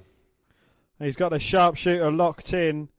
Hennig is tapping, but it's not a match. And guess who comes for the save? Oh, it's Brian Adams, part of the NWO. Where's the rest of them then? Well, Brett just knocking the shit out of... Oh, here we go. Here goes Vincent. Yeah. Here's... Scott Norton down. Doesn't even get into the ring. Vincent's up again. Conan's up again. They're both down as quickly as they got up. And then the main guys, or in this case, Rude and Hennig, get out of harm's way. Bulldog gets saved by Bret Hart. The crowd love it. Yeah, you do, Bret. You know what it's like to get screwed. Survivor Series. So Bret's saying he's going to become Batman. I'm Batman. I'm Batman. I'm Bretman. Fighting justice. And he hasn't got a Robin, he's got a Bull. So we'll see what happens with this super team here. But the fans do love Bret. They do. And this is the thing, they want Bret Hart to do well in WWE. The fans want something new. They want to see him go against all this great talent. And yet, they're doing... We've seen Hennig versus Bret before. We haven't seen other, you know what I mean, other stuff in WWE. It's just, I just don't know. But anyway, Dan, what's the most important number right now? 59 and 0. And is it how long WWE ratings? No. No. Is it how long... How many months James gone without sex? Fucking hell, years. Is it how many days Bret Hart's been in WCW? No. No. What is that number, Dan? Well, it is the length of Bill Goldberg's streak. 59 weren't and sure. 0. Sorry, I didn't really right. I weren't sure what you're going to say then. But look, first interaction with the NWO, Goldberg. 2 of them. Norton tries beating him down. Spears him after making a stave for Rick Steiner. So Goldberg's first interaction with the NWO, he's getting involved in the crowd, absolutely love it. But like you said, Dan, 59 and 0 here tonight. Can it become 60 and 0? And he's going against one of my favourites, Dan. We saw him in Controversial Characters Part 2. It's a renegade. The ultimate renegade. And look at him there. He is giving up on himself here. What does he have to say, Dan? He says he knows how to beat this man, and he guarantees it's going to win for the renegade. Look, I believe him, all right? I'm just going to say, is that kid crying? Probably. Yeah. Probably. But Goldberg is in the house. And the most intense man in sports entertainment today. So what do you reckon? 30, 40 seconds? Like I said, the most intense man. Look how many signs are there for now Bill Goldberg in the crowd. They are excited to see him. But, I mean, Goldberg had a perfect opportunity, the gimmick. The the perfect storyline here. Goldberg beating every member in NWO, taking them out, leading up to Hogan. You know what I mean? What a great storyline that could have been. But we're not focusing on what they did wrong, focusing on what they did right. Renegade said he's going to beat Goldberg easily. Oh! Handspring back elbow from Renegade. Goldberg just comes out of the corner and spears him in. The referee's like, you dickhead, Renegade. Shit! Oh no, I wanted more. That's not fair. He jacks him up. Hammers him down. Oh. 1, 2, 3. Yeah, you said about 35 seconds, didn't you? So, I suppose. I don't even think it was that long. But are you starting to see why I was such, or am such a big fan of Goldberg? It's one of the best things on Nitro that they've got at the moment, is Goldberg coming out and just destroying everybody in sight. You know, it's a fantastic thing to see. I think Goldberg's busted his eye up on maybe Renegades. No, he headbutts the door on his way out. You'll see that happening later and later. He headbutted it a couple of times. The way he just took out Renegade. But he just gets so intense, he just starts bleeding for no reason. Yeah, that's intense. How tough he is. But yeah, I'm hoping to see a lot more of Goldberg. I hope WWE's him right. This streak's got a lot of potential. Surely they can't fuck it up. Wow, Cattle Prod says they will. Yeah. So it's main event time, Dan. Something we will be looking forward to. How great is this match going to be? Macho Man Randy Savage versus Rowdy Roddy Piper, eh? Two men in their prime. So we've seen the Macho Man coming out here. He is ready for action against the Rowdy one. Rowdy Roddy Piper. So, I don't know if I ever asked you, what are your thoughts on Rowdy Roddy Piper? Have we ever talked about it? I know we had the tribute episode about him, but Yeah, I thought he was certainly a different wrestler. No, I did enjoy watching him. I think he's a bloody good character. Well, one of these things I'm hoping to do one day, I mean in a few years' time after the Attitude Era and stuff, is going back and focus on the history of wrestling and looking at these guys. I think Rowdy Piper is one of Rowdy Piper is one of those guys kind of transcended the wrestling business because he was fantastic on the mic. Yeah, he was a good worker as well, don't get me wrong, but it was his kind of confidence and attitude backstage that kind of stood out. He stood up to Vince McMahon. He stood up to other people with Hogan and stuff. You know, he didn't want to lose to Hulk Hogan back when Hogan was at his biggest in the 80s, you know? Yeah, I just like Piper's character, you know? He was like a unhinged, crazy, just a mad wrestler. Well, both elite. Talk about mad. The macho madness is here in the ring with Roddy Piper. And yeah, you couldn't get two more crazy wrestlers, could you? And Piper just kicks off Liz. Goes straight after the Macho Man. Yeah, Piper gives Liz a foot. I'm sure she's had a few feet in her time. So this is the main event, and Roddy Piper, an icon in his own right, going against Macho. Now he's got the belt. Oh my God, he's whipping him. So how long do you reckon this match will go before the NWO come out and attack Piper? About 5 minutes. Well, at the moment, this is an all-out brawl. Piper takes Macho down with a belt. Yes, he's making good use of the belt there, clotheslining Savage with it. That's important. He's allowed to, bit like the NWO can make their own rules, you know, Piper can make his own rules as well. So anybody can do what they want, basically, in WWE. So if NWO, i.e. Savage, can make their own rules and Piper can make his own rules, then can Savage's rules counteract Piper's, or can Piper's counteract Savage's? Well, exactly. And then you put Raven in there, and all of a sudden you get a Ravens, Piper's, Savage's rules match. Yeah. You wouldn't know what the flock's going on. But Piper does take off his kilt, but Macho pulls him outside. Goes to bounce his head off barricade. So you've got the Rowdy one versus the Madness one. Yeah. Do you think Piper threw him in there because the fan was a bit of a dickhead? He just wanted Macho to get him in. Throws him in, throws him out. Now he's got the protective ring mats. And how thin are those protective ring mats? Well, them ring mats are actually wafer thin, James, and Piper's moving them so he can actually get the exposed concrete floor. Yeah, this week it's not a helicopter moving the ring mats, it's Rowdy Roddy Piper. And now, oh my God, what's he going to do? Pile drive him? Oh, but Miss Elizabeth from behind rakes the nails down the back of Piper. Well, I think if she's raked him, he can rake her now. That's a bit too much for telly, James. Oh, rake. Rake. Well, he's got her by the hair. Well, it's 98. He's going to force her down onto her knees. He's going to kiss her. Oh, my. He's raping her mouth. He is kissing her. And she's kissing him back. Yeah, she is. She actually kissed him back there. I saw her mouth moving. I saw her lips moving. Macho takes Piper out from behind. Look at the cuts down Piper's back. Fucking hell. He let her lay it in then. No wonder he raped her mouth. Yeah, I think she enjoyed it. Macho, anybody that touches Liz, he'll be furious if you're going to slam him down. Look, Piper's got a sleeper locked in, though. Oh, hang on a minute. Everyone's gone down there. Especially Liz, yeah. Oh. So Liz went down the outside. Referee's checking, and then Macho hit a jawbreaker on Piper. So I would say NWO now. The referee's like, how many things have I got up? Yeah. So I didn't know I was numb down there. Hogan's here. Beats the ref. And it was 5 minutes until the NWO. Yeah, it was. Yeah. And now the bat, which is banned, and Hogan wants Nash to hit Macho.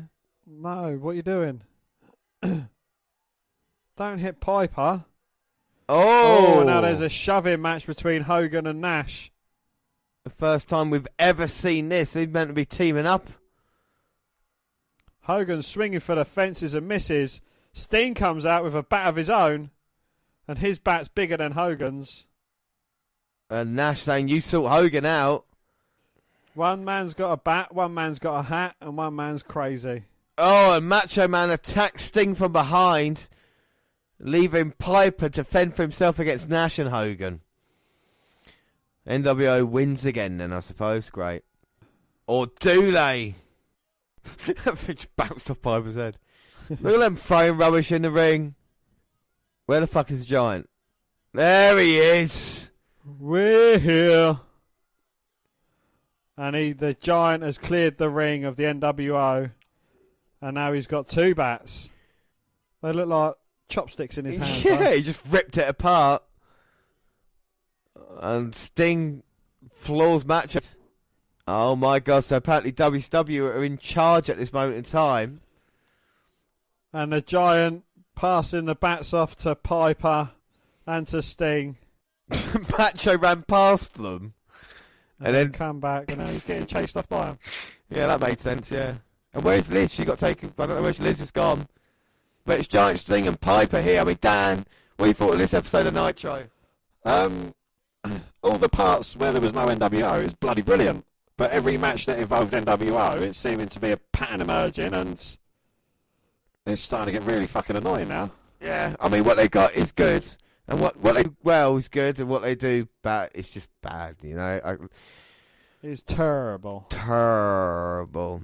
So we've seen 4 Nitros and 4 Raws now, so we're just going to do the ratings that are head-to-head. So on the 2nd of March, 1998, they're all in blue. That is fantastic. But I guess the ones that are winning. Yeah. So Raw got a 3.8 that night. And Nitro got a 4.8. Yeah, so 1 million more people tuning in to Nitro than there were Raw. On the 9th of March, 3.6 million people tuned into Raw. And Nitro got a 4.9 million. 16th of March, 316. Raw was on a Tuesday night, so the rating doesn't count. And Nitro got a 5.1. So considering people weren't watching Raw, it was only up a couple from the previous week. So, yeah. You know, you would have thought maybe it would be a monster one. With Raw back, they scored what they did a couple of weeks previously. This is the go-home show, 3.6 rating as well. And a 4.6 for Nitro. So, like I say, but the week before Mania, this show got over 1 million people more. Did it deserve to have it? This is the question that we're going to ask. Our 5-point system. All right, so we just watched 4 Nitros, so we're going to run through. We've seen 4 Nitros and 4 Raws. So we're going to judge it on that. All right, fair enough. And then WrestleMania 14 will be the cherry on top, I suppose, if WWF deliver at WrestleMania. But we're just going to talk about it. So we'll start off with Monday Night Raws that we watched. I think that's fair enough, isn't it? So Raw, we'll talk about the roster, the state of Raw. The state of Raw's roster in March 1998, Dan? What are your thoughts and what's your score out of 5? My thoughts are that, they had the numbers there, but it was kind of what they're going to turn into, like the pre-anticipation of what they're going to become. Like, The Undertaker, I know he was the Phenom, he had been around for 8 years now. It's kind of, I think he's probably the best character of there. You've got the early beginnings of the Austin era, you've got the early beginnings of the DX style Shawn Michaels. Thrown into that, the Kane, the Rock, Cactus Jack, they're all turning into something great. Their talent might not be 100%, i.e., with the likes of Austin, the Rock's greatest of in-ring performers. But, I think their character more than makes up for that. Yeah, I agree. So what's your score? My score is, I'm going to have to go with a 3.5. Make it nice and easy when I add up. Like you said, Austin's good, Undertaker's good. But for every Austin, Undertaker, Michaels we have the DOA, we have the Truth Commission, we have the NWA thing going on at this moment in time. We've got the Headbangers.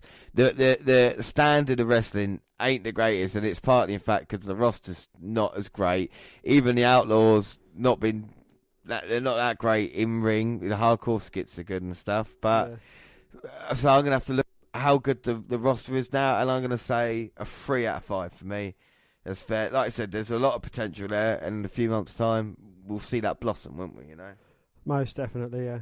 So up next, the promos and stuff, and I'll start this off because I think the promos and just to kind of build up on Raw. In general, it's better than we've seen on Nitro. It's like the WrestleMania 14 packages for Austin and Michaels that we saw were miles above anything that has been in WCW. So for that, I got to highly recommend it. The build-up has been phenomenal. The opening titles and stuff and explaining what's been happening. I think Raw's got Nitro beaten down there, so I'm going to give that a strong 4 out of 5 for me. Yeah, as you hit the nail on the head with the promos, they build toward things too much. They don't keep wrestlers too busy. It's just one feud at a time with the WWE. There may be other slight points going into things and that, but, with where you got the breaking down of the Nation, but you've also got Rock's feud with Ken Shamrock, so it's kind of like keeping the Rock a bit busier and... Yeah, I'm going to have to agree with you on that, and I'm going to have to go with 4 for the promos as well. All right, so that's promos and rosters done. So what about matches? What do you think of the style of the wrestling? Because it's good and bad, isn't it, really? But on Raw, what do you reckon? The match quality isn't as good, but you don't get as many hokey finishes. So I'm going to have to give that one a 3. I've got to be really negative about Raw at the moment. It's like we are getting a bit of some weird finishes to matches on Raw. I know not as many as we have on Nitro, but like just the quality of it is they're not good matches I've watched this month. There's been nothing. The best match probably has been Rock versus Austin, the last Raw. Yeah. Everything else has been difficult, so I'm going to give that a 2. All right, settings. Again, Raw, for me, it's a little bit basic. I'd want maybe a little bit more. They're still yet to add the kind of black barricade that goes round and tighten things up a little bit. I don't know, it's just that I'm not a big fan of that kind of Raw entrance, to be fair. I'm going to give that a... How should I be fair? To be fair.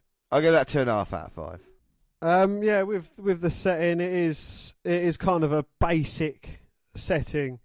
It's the same one that they pack up and ship all the way around the world, or to all their different arenas. It's not even got any life to it. There's even the ring apron, and that's basic. The ring mats, the ring itself, and, it is all just too basic, so I'm going to give that a 2. Alright, so finally for you, your overall rating of what you've seen from Raw this month, out of 10... what's the overall rating of you? So you don't go... So not what the overall... What's the rating for you? And the then rating. The rating out of 10, and then we'll add all those numbers together and get an overall point score and how many they get. Okay. Well, my rating, it's... you know, the way they're building up the matches, I think is brilliant. You know, they're building into things, you know, with the unveiling of Mike Tyson being a newest member of the DX. The way that even like the older wrestlers like Cactus Jack and Chainsaw Charlie going against the new guns in the New Age Outlaws. But you know, it's kind of hampered by Kurrgan. And, you know, like wrestlers like that. But when it's good, it's great. Yes. Yeah. So I'm going to give that a great 8. Great 8 out of 10 for rating out of 10. My rating seems really fucking harsh now. So I'm going to change it quickly. Yeah. I completely echo your sentiments. I was going to be really harsh with what I've seen, but like we talked, we're building up towards WrestleMania. And the story's put into place. The Austin thing has been really entertaining. So if you look at the way the promos and the setup has happened all along, yeah, I'm going to give that a 7 out of 10. All right, so now I've got to calculate your scores. Hang on a second.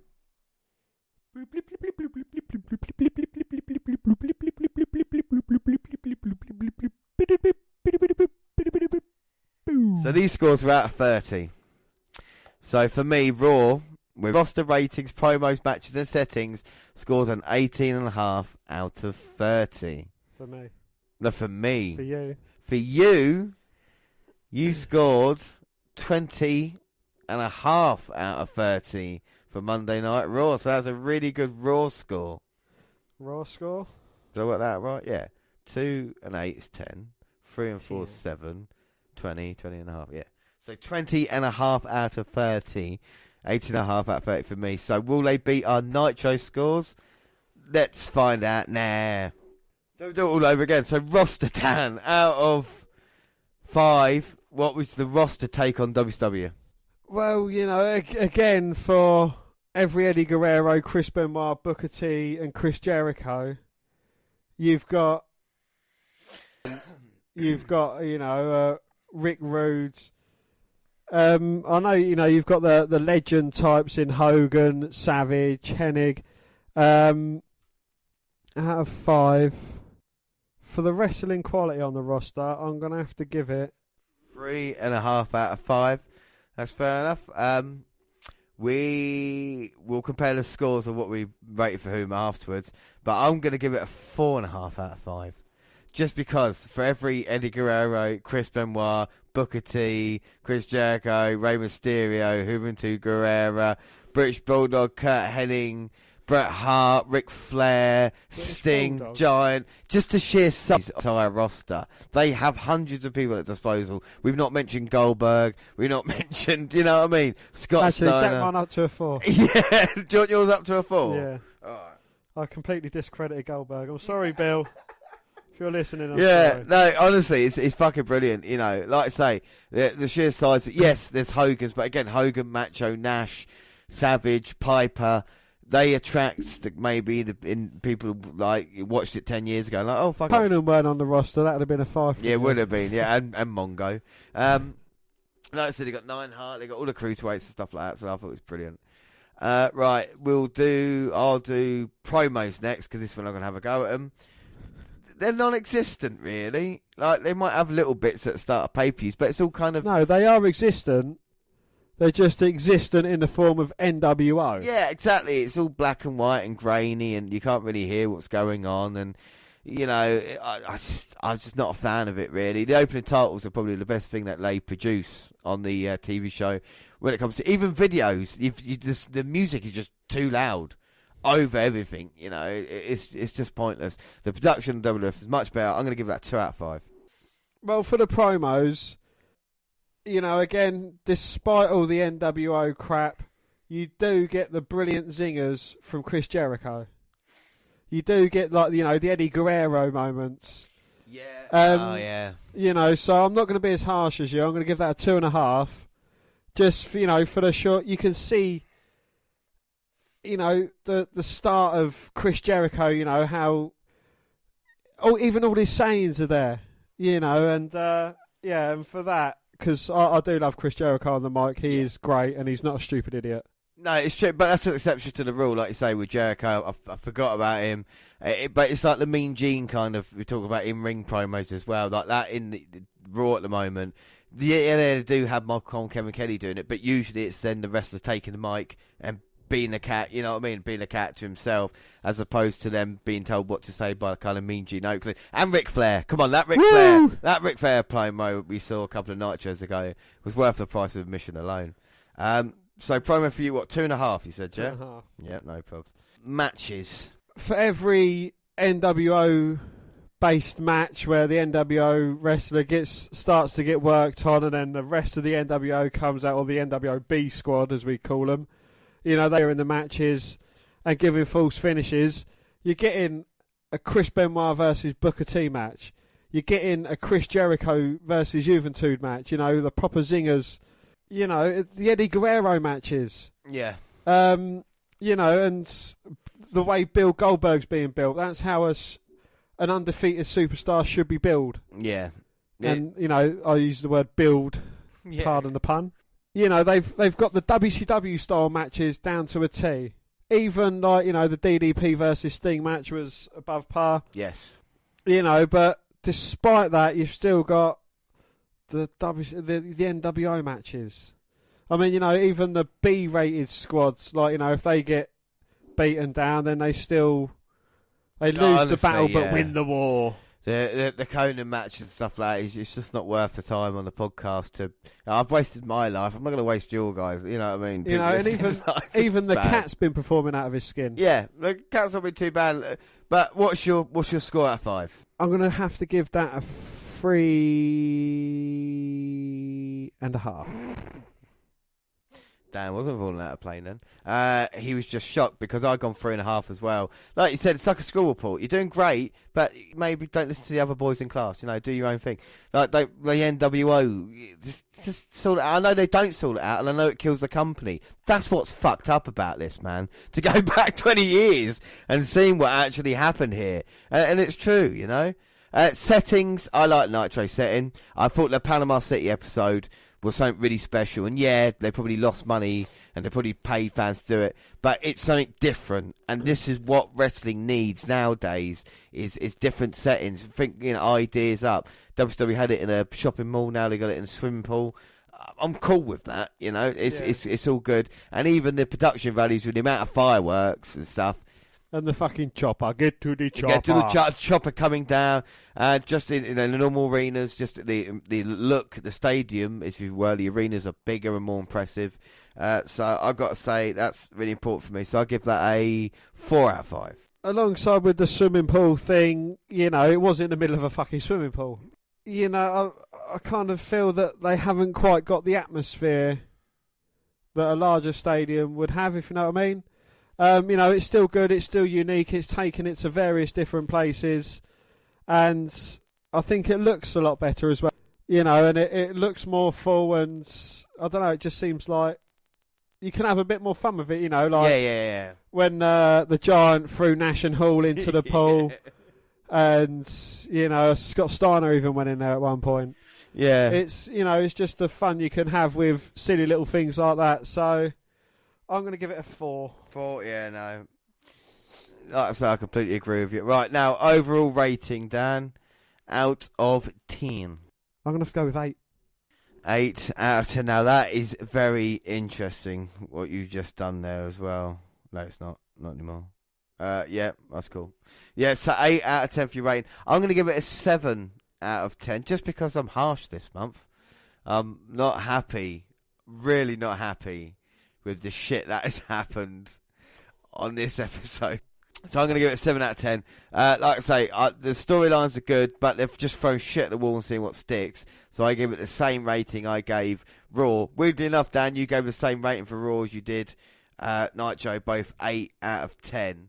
But overall scores, let me just work this out quickly.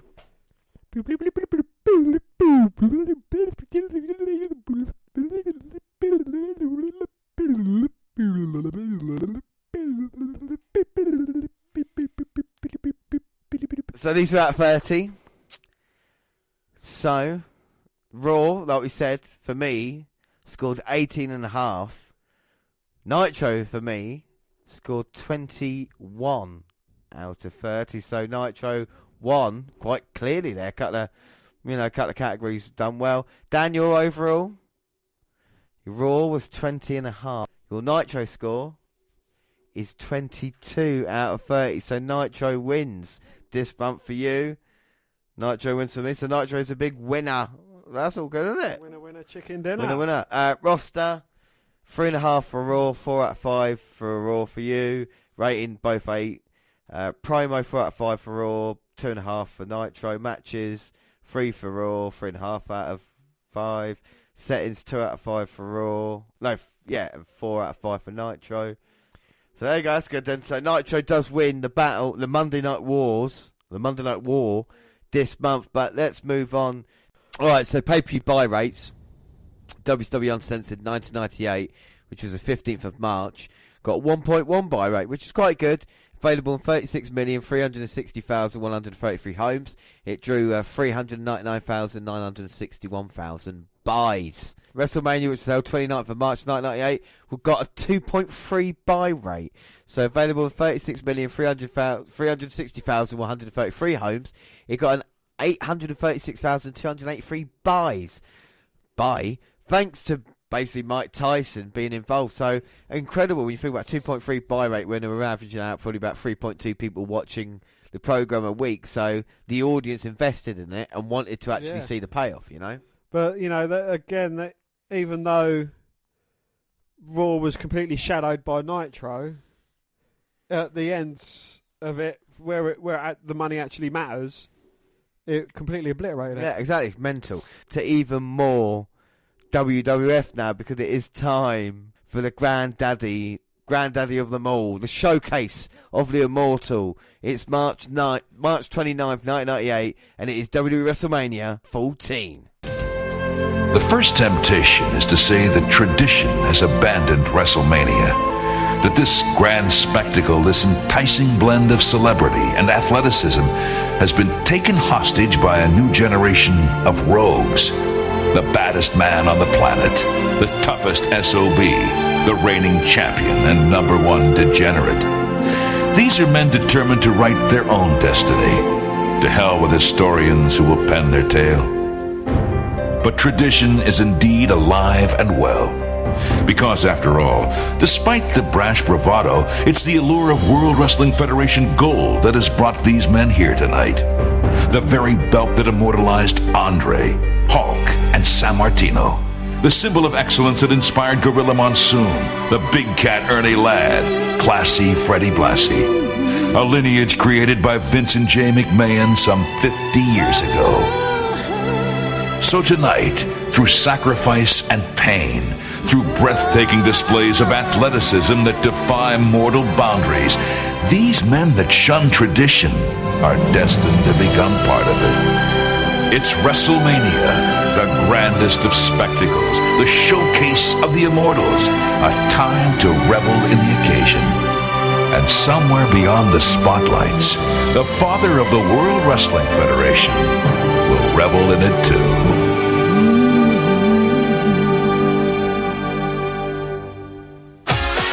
And now, WrestleMania.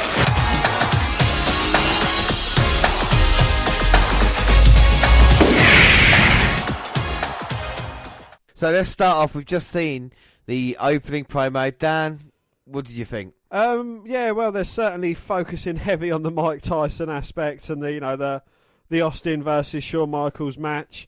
You know, it is all about Michaels versus Austin. Yes, it is. You know, with Flash the Undertaker, talk about the past a little bit with Andre the Giant and Freddie Blassie, saying they're in history of it. That's in the past. They're old guys now. That was then. This is now. And it's going to be forever. Exactly. The Attitude Era is starting off in a big way, WrestleMania 14. JR gives us a welcome, and we see the nation coming out here at this moment in time. We're just about to get ready for a 14-man Battle Royal. A 14-team. 14-team, so you are right about that. So, let's go for the participants. So, we've got the Los Barricas, which was Savio Vega and Miguel Perez Jr. We've got Los Barricos, but Jose Estrada Jr. and Jesus Castillo. The Truth Commission, Recon and Sniper. We've got Bradshaw and Chains. The Nation of Domination, Mark Henry and D'Lo Brown. We just seen come out here. The Nation of Domination, Farouk and Kama Mustafa. The Quebecers, Jacques Rougeau and Pierre Quillette. The Rock and Roll Express, Ricky Morton and Robert Gibson. The Headbangers, Mosh and Thrasher. Too Much, Scott Taylor and Brian Christopher. Disciples of Apocalypse, 8 Steve Blackman and Flash Funk. And of course the Godwins, Phineas and Henry. But wait a minute, we've just had the introductions. No one expected these. Oh, I mean, my. they was out of action for a long, long while. Well, they started fighting each other, didn't they, on Raw? It was. They said no one could get through to him, and then, wait a minute, is that Sonny? Is that Sonic? Sonny's coming out here.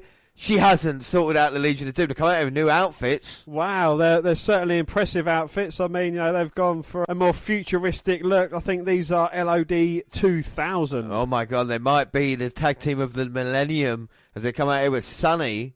Like, there's so many men here. Well, is it the Legion of Doom? I mean, JR and the King look smart on commentary. And it's good to be. We've got the funky WrestleMania music at the start, which I do love that theme tune. You hear it on the podcast. Yes. But no fireworks. But like No. I said, the biggest fireworks down are LOD being in the ring right now, and it is Hulk and Animal. It is. Yeah, we can confirm that it is Hulk and Animal. Hulk hasn't got his trademark mohawk. No, he hasn't. Let's see if let's see if Animal's kept his mullet. No. They're both skinheads. And Sonny's leading the LOD chants. Well, will this be a night to remember at WrestleMania 14? Will heroes be made here tonight and legends remembered forever? And Sonny, damn. Sonny is Fine fine here. Talk about another fine team. What about Bombastic Bob and Bodacious Bart? The New Midnight Express, I think, the heavy favourites. Here we go. Let's keep track of it. Wow. Yeah, everyone's just scrambled into the ring. And we'll see who the last man or men standing will be. Exactly. So we'll try and keep track of it. We'll see who goes. They are just all brawling at the moment. There is nothing we can really focus on. Has Bradshaw focused off on anyone like he did with the Blue Meanie? No, I don't think he has in this one. But you think the Nation and Los Breakers got 4 members each. If they were used to any sense and maybe team up together. Well, Sonny's had more than 4 members, so... Sorry, enough of the Sonny jokes. I do apologise. It's WrestleMania, Dan. We are open to anything here. We're just going to sit back and enjoy it. Because 20 years ago, WrestleMania 14. It's quite incredible when you think about it. Who's going to be the first one to go? I'll tell you what, the New Midnight Express look all right at the moment. But we have got... Situation. Who's that eliminated at the front? Oh, wait a minute. That looks like it's one of the Los Barricas, Savio Vega, who is teaming up with... Miguel Perez, so they both have to leave. If one member gets eliminated, both members have to leave. Ah, I see. But the weird combination like Bradshaw and Chains, they might throw up a surprise here tonight. Let's see what happens. Yes, Savio Vega was eliminated. We can confirm that. Do you know what's really weird about this, Dan? Savio Vega just got eliminated in the Battle Royal to start off the show. 2 years previously, he was facing at WrestleMania the guy in the main event, Stone Cold Steve Austin. Oh, wait a minute. Kurrgan and the Truth Commission have been eliminated. Go Kurrgan. Recon, sorry. Yeah, Kurrgan came down to get rid of Recon and Sniper. But yeah, Savio Vega, opening show here 2 years ago, fighting Austin, who's in the main event now. Do you think Vega's thinking wrong career choices, mate? Most definitely. Sonny looking on. Rock and Roll Express here. Oh, no. It's Barry Windham, who's had a problem with Bradshaw. And he's going right after Chains, who's Bradshaw's tag team partner. Throws out Chains. That means Bradshaw has been eliminated. Oh, come on now. And what a way to start off a WrestleMania, trying to get everybody involved in the card, and Bradshaw realising he has to go now. Pushes Jimmy Cordera, says D'Lo Brown eliminated. Wow, so that means Mark Henry is eliminated as well. Well, a bit of a surprise. Mark Henry doesn't realise this yet. No, he's still in there. He's still going, I think he's going after one of the headbangers. Oh, wait a minute, is that one of the Quebecers, is that Rougeau on the outside? If he's been eliminated, it means Pierre has to go, so the Quebecers are gone. Oh, so that's the Truth Commission going. Yep. Kurrgan, he was illegally in the ring, but what matter what, he's eliminated. The Rock and Roll Express have been eliminated as well. Ricky Morton went there, so Robert Gibson has to leave. Oh, Jim Cornette there making sure that Bob doesn't leave. And that's a bit of a shame Rock and Roll didn't get altercation with the Midnight Express. But it's thinned out a little bit, and the Godwins going right after... One of the members down, I think that's Hawk. Yeah, I think that is Hawk, yeah. Animal's getting choked, I think, the other side by... Not sure... Oh and my Mark God. Henry's still in the ring. he's the only member of the nation actually in the ring. Yeah, everybody else been eliminated. Farouk went. Oh. And the headbangers have gone. Oh, Thrasher went, and now Mosh's been thrown out by Bart, who's been impressive. Well, Farouk and Karma went as well. So I didn't recognise Scott Taylor for a second. He was punching Animal.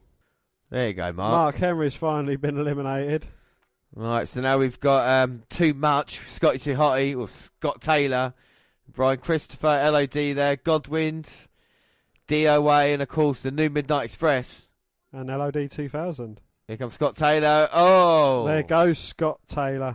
That took him out, and Brian Christopher and the King aren't going to be happy. And now 8 Ball and Skull teaming up. So we've got 4 teams left. Yeah, only 4. It's gone down quickly, hasn't it? It has indeed. There is far too much going on in these battle royals. I mean, it has become synonymous with WrestleManias, though. I mean, we've had the gimmick battle royals. We've got the Andre the Giant Memorial Battle Royal. It's multi-man matches that we've seen as well. It's just on there. The fact is, the winner of this does get a title shot at the next pay-per-view for the tag team titles. But again, like it says too much. I missed Farouk going. You know, I didn't see where Karma went. No. At this moment in time, I'm surprised the DOA is still in there. Or 8 Ball and Skull. And a clothesline there by Hall on Henry Godwin. A huge shoulder block. So Bodacious Bob is still sticking around. Well, the New Midnight Express, definitely a threat here. They're in. It's the Godwin's tough and there's Bob getting beaten up in the corner. So what actually happened to Steve Blackman and Flash Funk? Exactly. I missed Steve Blackman, Flash Funk, and I didn't even missed see him in there. Farouk and Karma. DOA are out of here now. Well, they want to go after the Godwins who just eliminated them. Godwins are out as well.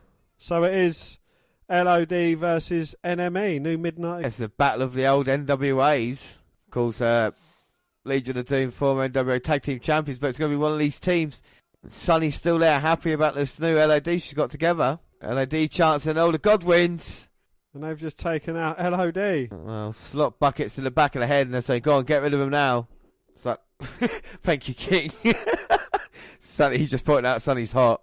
Well, we've got so much more tonight, but at the moment we're starting off. Where's Animal gone? Animal probably went out the ring after the bucket to the head.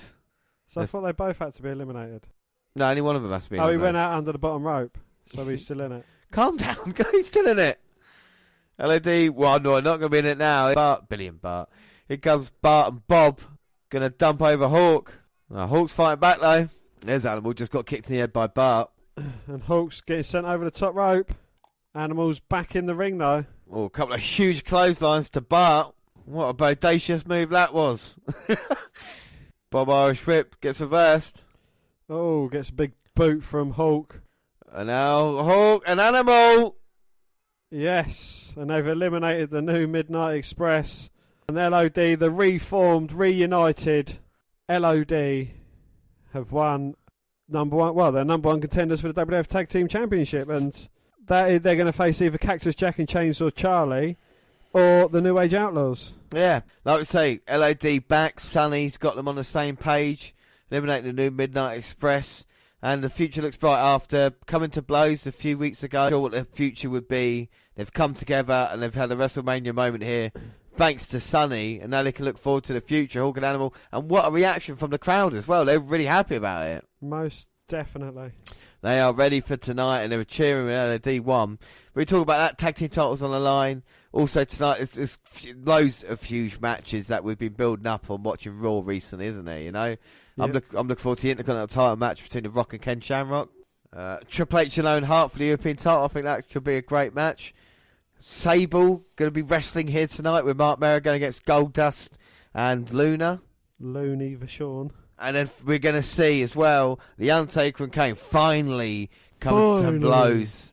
Finally, I can't wait to have a match. And then in the main event, Dan, we know what we've got. Well, Stone Cold Steve Austin going against Shawn Michaels.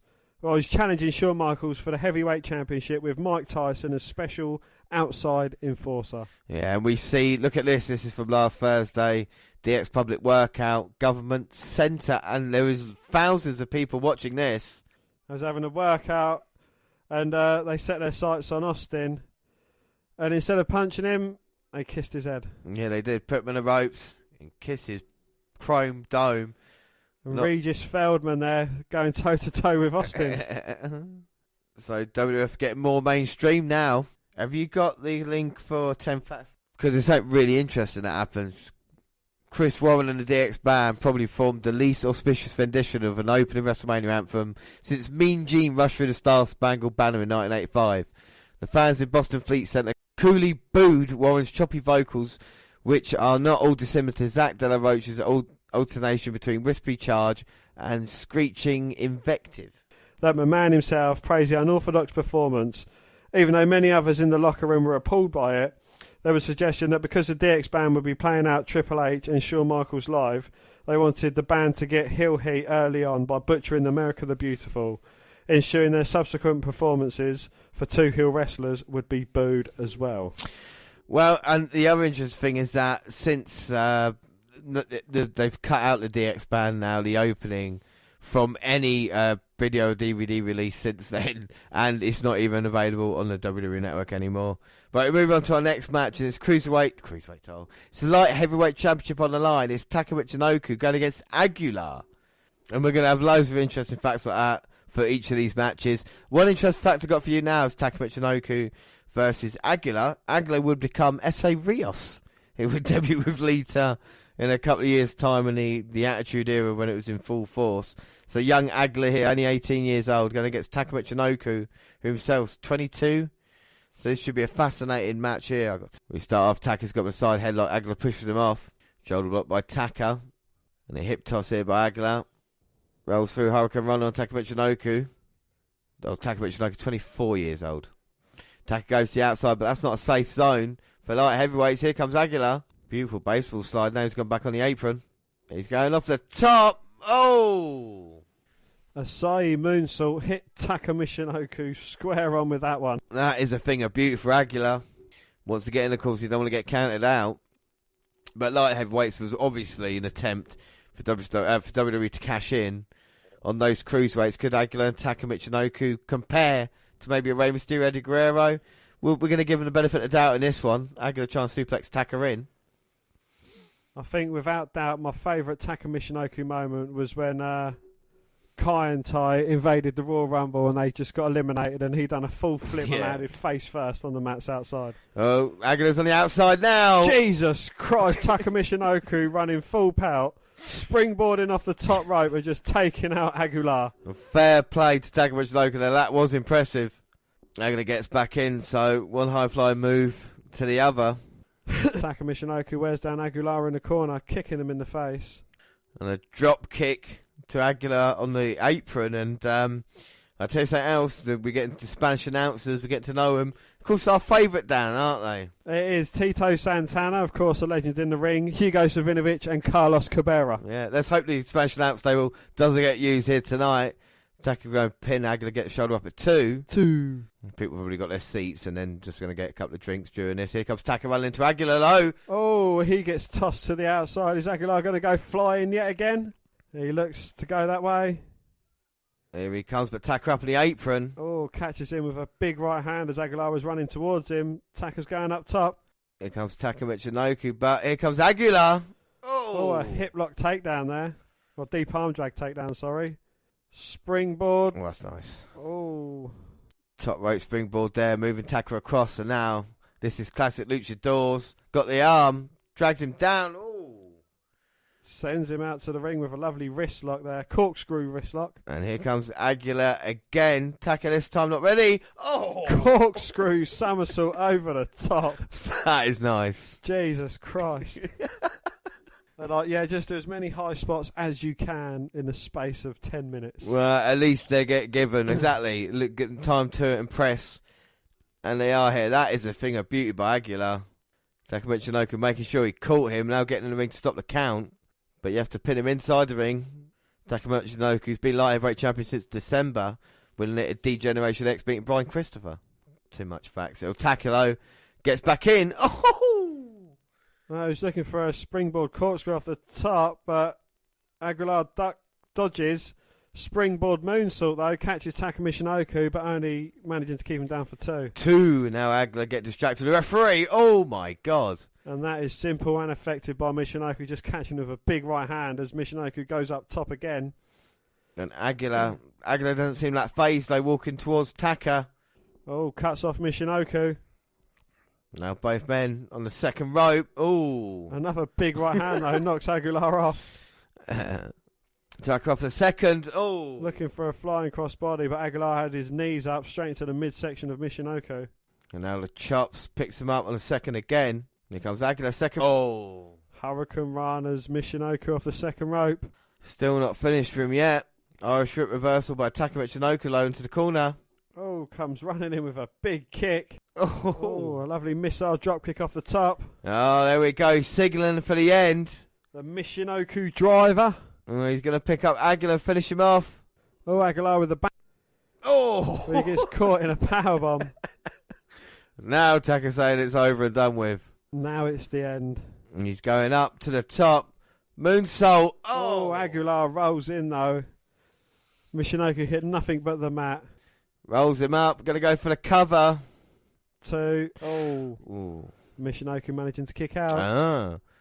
Going close to losing his title. And Aguilar now, second rope. All the way to the top. Oh, gets caught with a drop kick on his way down, though, by Michinoku. Perfectly timed there by him. Now Taka's got him up. Michinoku driver. Bang. Plants Aguilar. 1, 2, 3. What a nice, entertaining match that was, Dan. What are your thoughts? That was absolutely perfect, yeah. I've not seen a cruiserweight match like this on Nitro. No, they really delivered in this one here, and I don't know how it didn't become a success. I know the crowd's not that into it, but Taka Michinoku showed, and so did Aguilar, that they both, belong on this stage. I thought it was really, really good. Really pleased about that. And I think WrestleMania 14 started off really well. Look at this sign of respect between Taka and Aguilar. So, moving swiftly on. And next up for this, The Rock is sitting down with Jennifer Flowers and going to have a conversation. I'm here with the Intercontinental Champion. Actually, Jenny, it's the People's Intercontinental Champ. Excuse me.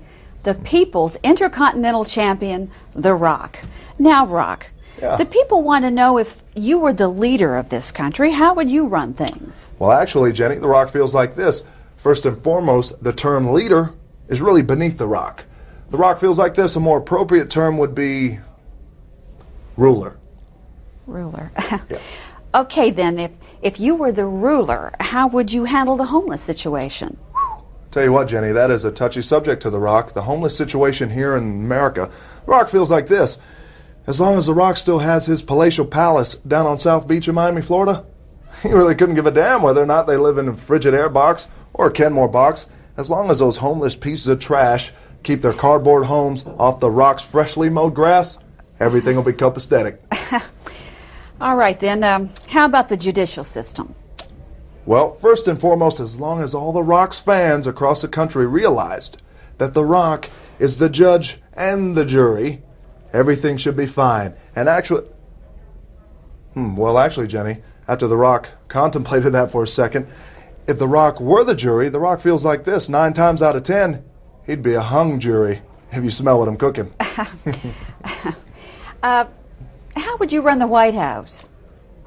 Tough job, tough question, but The Rock, of course, is up to answering that. The Rock feels like this. As long as all the interns in the White House beneath The Rock knew their damn role and they didn't get out of hand, step out of line, and they didn't do anything orally wrong, excuse me, Jenny, morally wrong, then The Rock wouldn't have to do what he does best, and that's lay the smack down in a major way. Thank you very much, Jenny. Back to you, JR. Dan, have you got any interesting facts about that? The Rock's $1 million catchphrase was born on this show. Oh, the woman, that Jennifer Flowers, who had a brief affair with former US President Bill Clinton, she interviewed The Rock as though he was running for office, and the Intercontinental Champion offered arrogant assertions and his political positions. While the interview is only semi-amusing at best, it's most notable for the stirring catchphrase, "Smell what I'm cooking," a punctuation for one of The Rock's playful infantile answers. It was the first time Dwayne Johnson had ever said those words on camera. So we move on. It is the European title, Triple H versus Owen Hart. Well, I'll tell you something, Dan. Fascinating fact time. Owen Hart had a leg cast removed just that day. So Owen Hart, had the leg cast taken off. He was injured in a match with Barry Windham that we saw on Raw. And unfortunately, would he be able to go fully for this WrestleMania match with Triple H? I mean, this feud And this feud's been going on for a very long time, you know, since the Royal Rumble where Triple H cost Owen Hart his place in the Rumble match, coming out and hitting with a crutch, didn't he? And even before that, Owen Hart returned to face Michaels. Michaels said he didn't want to face Owen Hart, let someone else do it. Triple H became European Champion by Shawn Michaels laying down, basically, and giving him the title belt. Are we going to hear the DX band? Yes, we are! So he's going to exercise his authority, Sergeant S. Laughter, by handcuffing himself to China to stop any shenanigans here. And that's the only time Sergeant Slaughter got any exercise since he retired. It is, but we've seen what China's been doing, hitting Owen Hart with baseball bat, even worse, costing him the European title. So it's a bit, you know, at least it's a bit fair. Hopefully nothing goes on here. 2 years ago, or when Triple H made his WrestleMania debut, he got squashed in 12 seconds by the Ultimate Warrior. So 2 years later, better on, I suppose. Yeah, unlike Savio Vega. Yeah, exactly. Triple H last year beat at 97 Goldust, the Intercontinental title on the line. That was when China had Marlena like a rag doll. But it's a big night for DX. Retain the European title and maybe retain the WF title later on in the main event. Oh, China doesn't want any of Sergeant Slaughter. Chin to chin. Who's got the bigger chin? It's a chin off. Jared has smashed a pair of them. Well, Triple H doesn't look happy about the fact that China's handcuffed to Sergeant Slaughter. He's going to eat it. I know, you go to the referee. Here comes Owen Hart. Poor Owen Hart. Not in that way, but just the way he's been treated since the Montreal Screwjob. Not been allowed to go to WCW and been put in this and made to look like a fucking idiot. Which has buried him on Raw, hasn't he, with promos? Yeah, definitely. You know, he certainly had the upper hand against Raw. He's a funny looking bloke, though, isn't he? He is funny, he was but a funny looking bloke. He shouldn't be called a piece of shit by Triple H. Owen takes him down low. A nugget. Owen takes down Triple H, pounding away. And Owen, he's got a lot of grievances with Triple H. He's certainly been made to look like an idiot. He wants payback here. He wants payback here, dropping a clothesline. Sends him back in the corner. Triple H's third appearance. Owen Hart's 7th WrestleMania appearance here tonight. And you would say Owen's biggest match at WrestleMania was against his brother at WrestleMania 10, wasn't it? Bret Hart. Fantastic. Oh, Hurricane by Owen. Call it the old dick to the face move. Yeah, he had a cover on, but Triple H, man. Trying to move, but, you know, Slaughter's a hefty man, shall we say, so it would be difficult. Oh, Triple H versus the Irish Whip. Back elbow. And that takes him to the outside. Oh, China trying to take a swing, but she's on a short leash here tonight. And Owen baiting her. Here comes Hunter. And he was sent nose first into that barricade. And now Owen's got Triple H right in front of China, just wailing away on him. He's trying to entice China, I suppose. But she's getting held back by S. Laughter. Triple H versus the Irish Whip. Upshoot perhaps, but a thumb to the eye, and that broke that move up. Yeah, the referee should have a word with Triple H. That's not allowed. And a donkey kick from Owen Hart. Irish Whip to Triple H. Lowers his head. Oh, the Triple H facebuster takes Owen Hart out with a big clothesline. Yeah, was that a little bit? Oh, he gets sent headfirst into the turnbuckle. Ric Flair like knife edge chop. Triple H learnt from the... And Triple H beating him down in the corner. And Triple H hasn't focused at all on that ankle injury. Maybe he just thinks he could beat Owen just one-on-one without having to focus on previous injuries. And at the moment, can't argue against him. Well, Triple H takes him down with a big knee. Notice that Owen Hart's moving a bit gingerly on that ankle. I know, if you've broken a bone, you've had a major injury. Major injury. But it's like the heel kicks he uses, and off the top, he's not really been doing much of that, has he? And as he falls right there, yeah, you can see him protecting the leg. And Triple H being careful, but now he's been disrespectful. Yeah. Telling Owen to suck it as he drops the knee straight on that hooter of his. Picking up Owen, and yeah, as the commentators say in this match, Owen has won everything. You know, European title, Intercontinental, tag team. He's just a big one, and I don't think Vince McMahon had trusted him to be able to take it up to that level. Like I said, best chance was back in '94. Now in '98, are you looking to put over kind of the younger, talented Triple H? Owen coming back in this match, though. He wants to win this.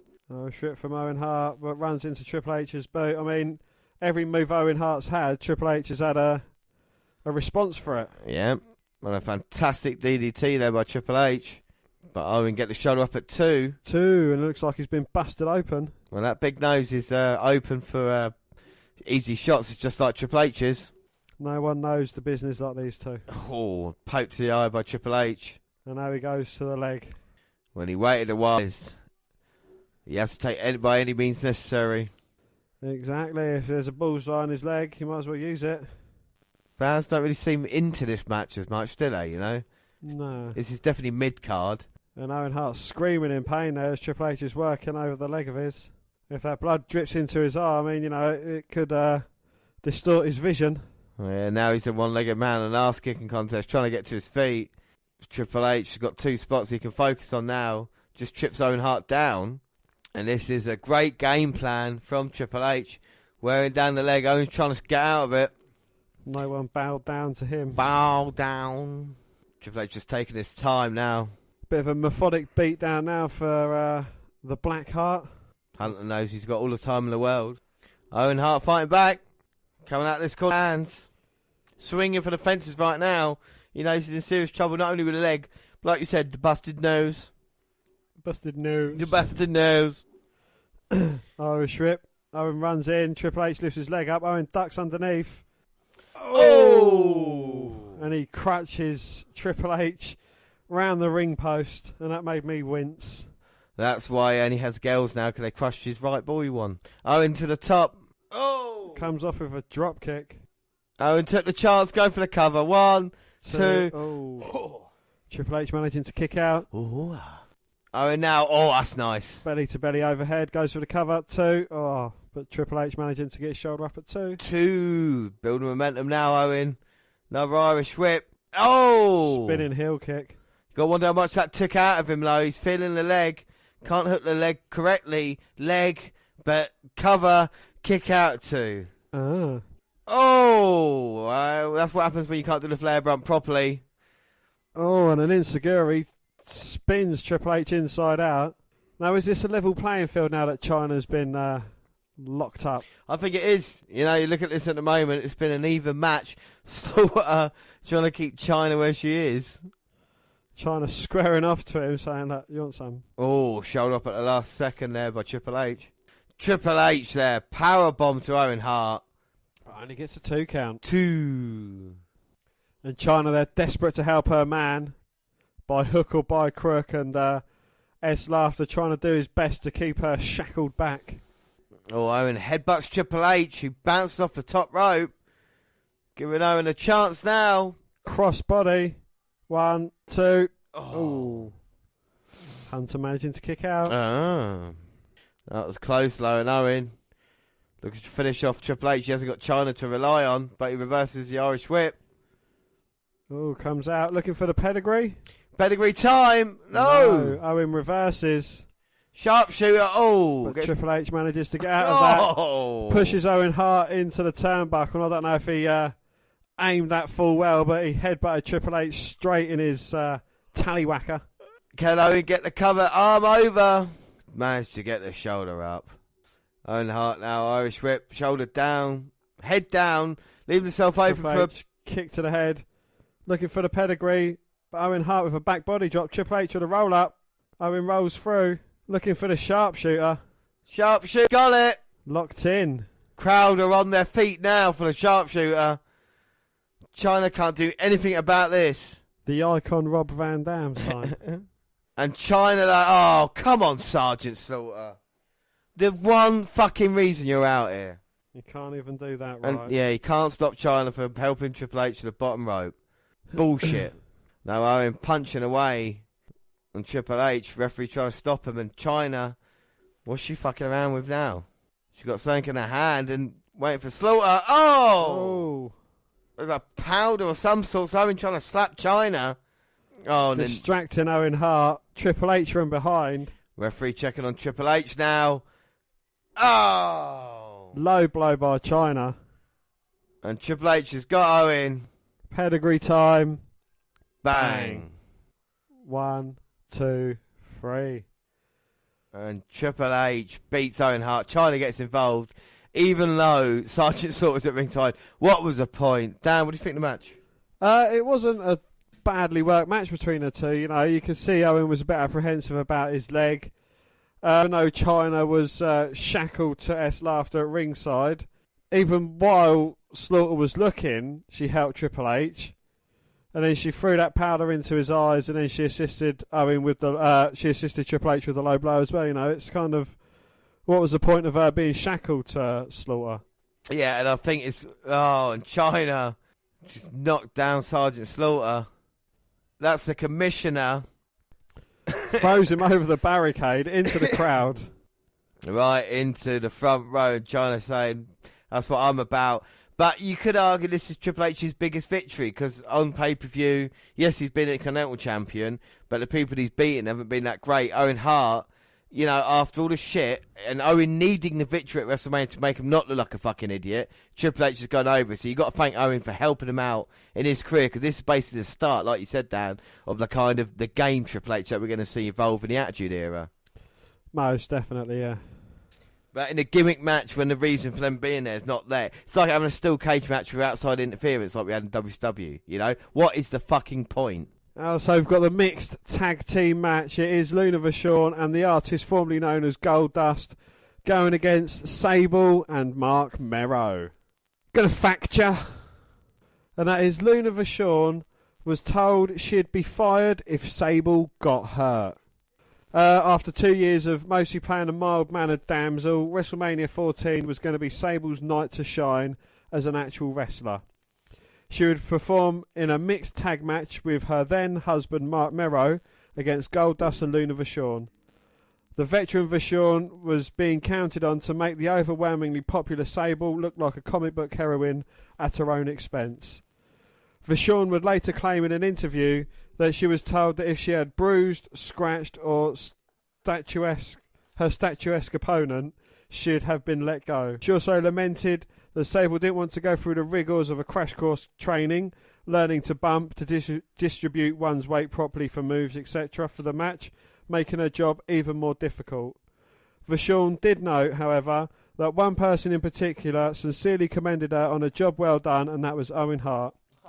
Nobody else, per her claim, took a moment to thank or congratulate her for making Sable look better than she was. So not only did he job to Triple H tonight, but he also went up to Luna and said, well done, because as a veteran, as he was then, you know, seven WrestleMania appearances, he didn't need to do that, but, you know, fair fucking, everything I hear about Owen Hart, I've not heard a bad word said about him, do you know what I mean? Like, I know there's jokes that people make, and we might make them every once in a while, but or even on the last podcast, but, you know, he's a nice guy. So the build up to this, I mean, we've seen a lot on Raw, and like you said, it's been key to getting Sable over as a kind of force in herself. She's, you know, grew out of Mark Merrow's shadow, and Mark Merrow's a heel who's still tuning up with Sable here tonight. I don't think it mattered who it would be for Sable, because she's destined, I think, for bright things. Obviously, Vince McMahon and the rest of the WWF like her.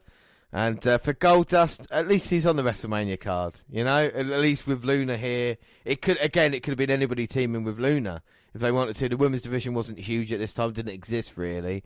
So they were trying new things. And with Goldust, at least, you know, again, another guy who's worked hard. And who would have thought 20 years ago, the guy appearing in this match would still be a fixture in WWE nowadays, you know? Indeed, yes, you know, and he's still quite a predominant fixture, I think. You know, he's a mainstay, especially with the Goldust character, because, you know, I don't think many people thought it would work. No, exactly, yeah. And, you know, he's kind of destined to fail, but yeah, you know, he's worked with it and he's been brilliant. It just shows if you go with a character, no matter how kind of bad or flawed it is, then you can make it work. And this is Goldust now going through the artist formerly known as Goldust, coming out here with Luna. And I think respect for Luna as well. She's been around WWF for quite a while now. You know, she used to manage Shawn Michaels, and she's got given this position, and she was a complete pro about it. You know, she just got on with her job and did what was right. Goldust and Luna. I mean, you looking forward to this? See what Sable's like? I am indeed, but you know, I'm also looking forward to, you know, with the backstory of it as well. You know, of Sable not willing to learn how to take bumps, distribute her weight properly. You know, I'm interested to see on how Luna works with that. And another thing as well, which is different, is rather than going back and watching the match cold, because we've had, like we said, all these months build up towards it, we understand the match more in a weird way. You know, we kind of know why they're here at this certain point. And Sable being the star that she is, I mean, listen to this response. Don't get me wrong, Sable is looking good here. Sable has wanted to get her hands on Luna for a very long time tonight. She can do it in an official capacity. Great response from Sable. Mero and Goldust going to start. Anybody listen, this is just like Mixed Match Challenge. You're only allowed to be in there with your gender. Well, with Goldust, we're not that sure. But Mero, like, oh, lovely head scissors takedown on Goldust. Follows it up with a clothesline. Going in the wrong corner. Now going to tagging in Luna.